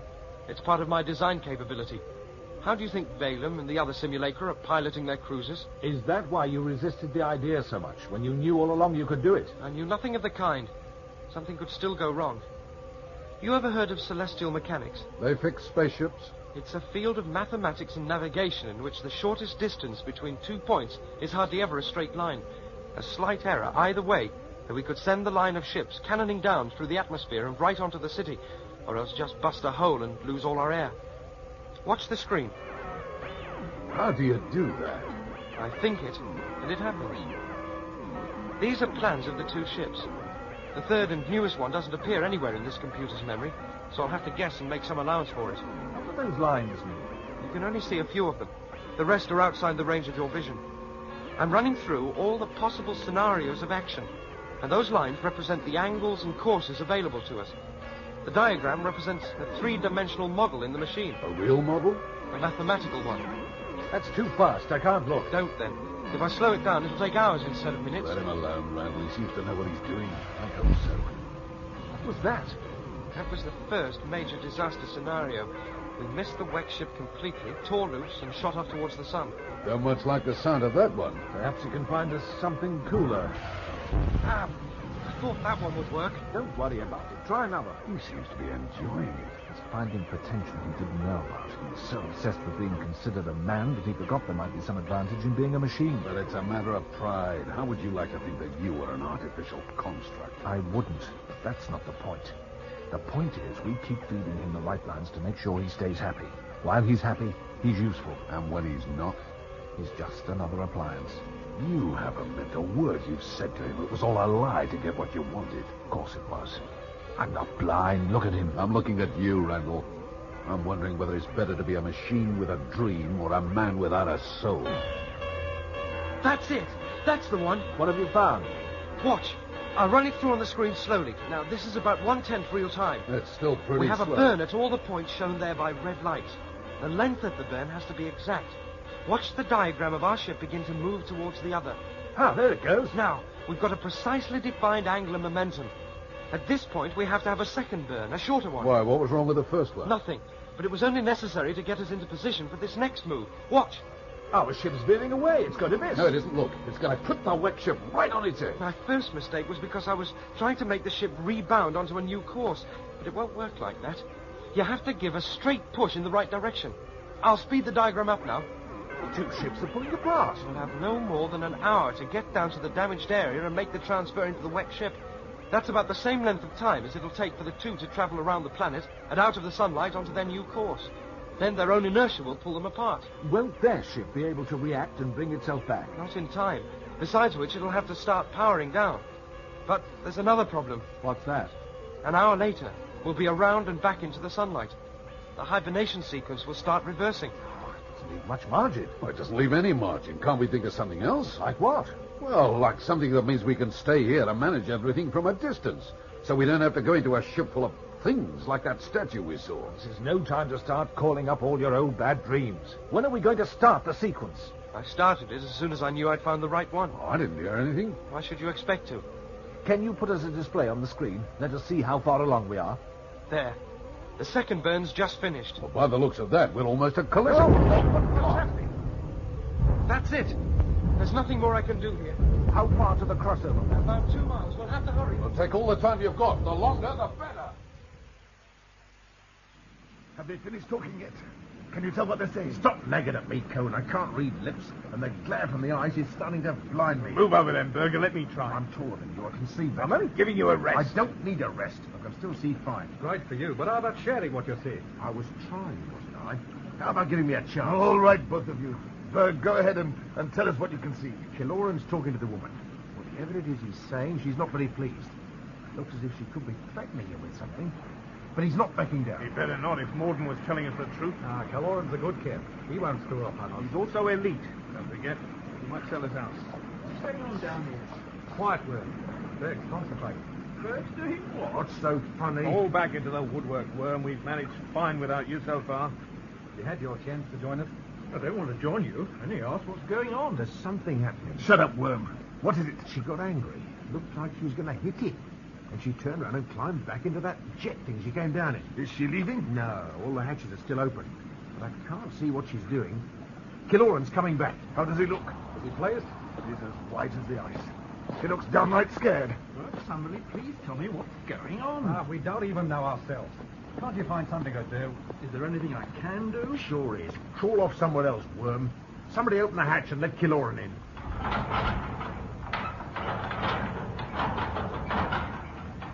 Who is she? What does she want? Can she get us off the ice? Yes. Wait, all of you. Give him a chance. Morden was right. She wants Randall, and I'll let her think he's here. Why does everybody seem to want Randall? Who's this? Nobody. Carry on, kid. She must be from one of the other colonized systems on the Space Trade Network. It seems there's a main ship in orbit, and she thinks that Randall escaped from that. But according to Morden, he's still up there. She wants us to hand him over so she can kill him. Is that all? What happens when we can't? She'll come in after him. What kind of threat's that? Don't forget, she's armed, and she's strong. She still doesn't stand a chance against all of us. You didn't see what I saw. She made the point by reaching out and squeezing the leading edge on that cruiser's wing. When she took her hand away, there was an impression in the metal. I don't believe it. Is that a sincere opinion or just rhetoric? I don't know what's rhetoric. Anything's possible if she's from another system, Bulstrode.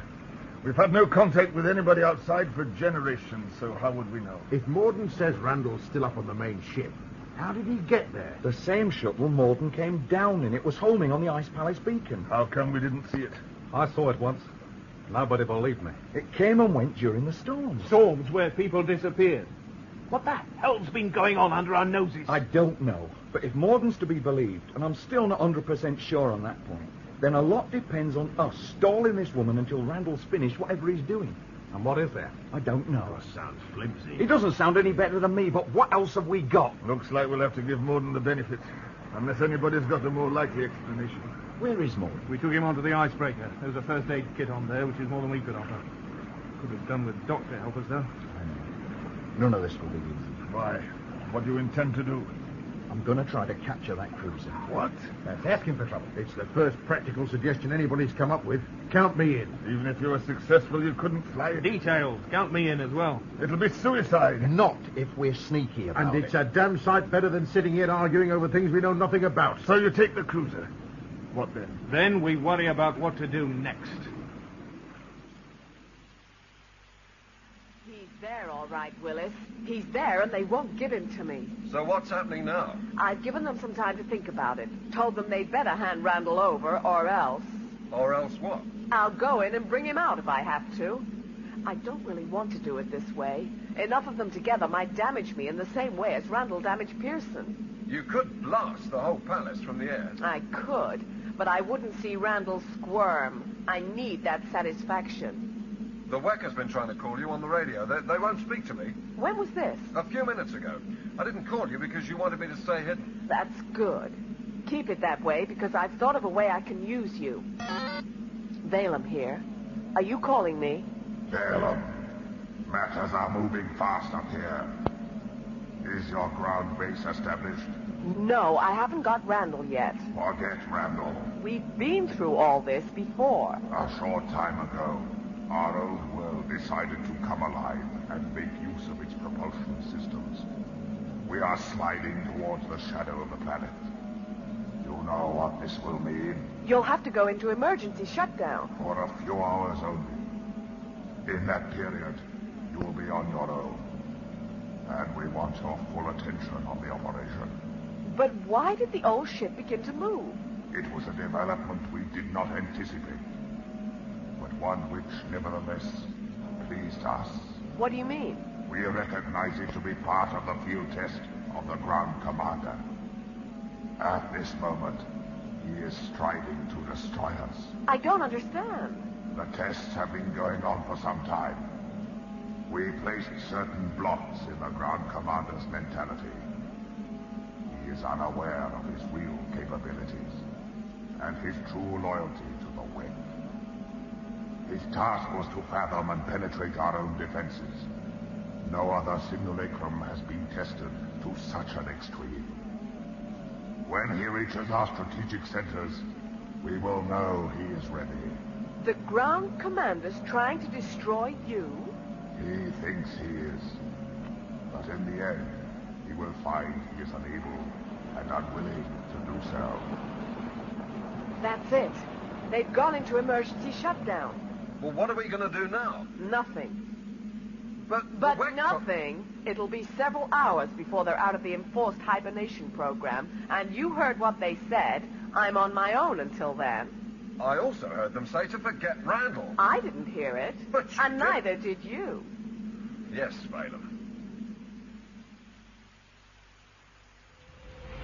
Follow me. I can see a break where we can get through to the other ship. I can hardly stay on my feet because of the wind. Both ships are losing atmosphere around the impact zone. That's why we have to hurry before the walls have a chance to close themselves up. Come on. But we've only just moved into the shadow of the planet. What if they're not asleep yet on the other side? Then we find out how they can fight. Come on.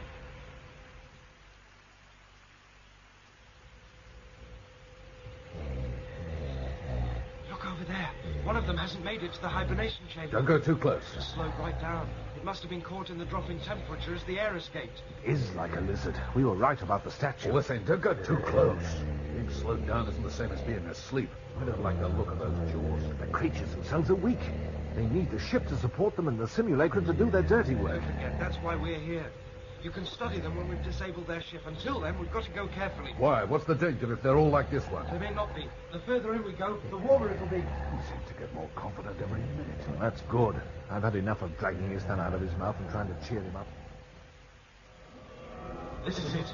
I recognize the sound. It doesn't look like the console and the other ship. It's a completely different design. It worries me. Do what you have to. I'll keep a lookout on the door. That shouldn't be necessary. The temperature's dropping all the time. Yeah, you don't have to tell me. I wish my suit units were working. Oh, never mind that. Do what you have to. At least give me a chance to work it out. What's there to work out? Plug in and get going. You don't plug in. You wouldn't understand.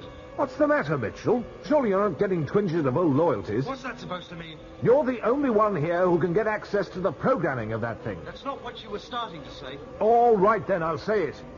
You're either a man or a machine. I know what you say, but I still don't know which you really are deep inside. Now we're at the moment of truth and you're dithering. It's a different console. I don't understand it. Try. Don't waste time with excuses. And what do you know about it, Go on, say it. The word's blood bag, isn't it? Yes, damn you. Randall, you're pushing him too far. If you want to be a man, Mitchell, earn the right. If you don't understand it, pick a place and smash it. Watch this then, Randall, and the next one's for you. Move away from the console. Where did that thing come from? He didn't pass me honest. He must have been hiding in the shadows of the room. And he's wearing a thermic suit. That's why he's not in hibernation.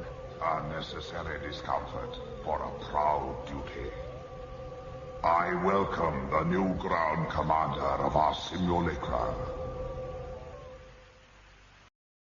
Well, folks, that's all for this episode here on Randy's Old Time Radio Shows. Now, bringing these golden oldies back to life takes no small amount of time and effort from our good friend Randy, cleaning up the audio, converting the files, and making sure each show has the best audio possible. If you've enjoyed the program and you'd like to help keep these classics on the airwaves night after night, why not consider a small donation? Every penny goes straight to supporting Randy's work and helping this channel stay on the air. You'll find the links down in the description below. And for those of you kind souls who've already given, Randy tips his fedora to you. Your support truly keeps this old radio spirit alive. Thanks ever so much. And until next time, keep those dials tuned and keep the memories rolling.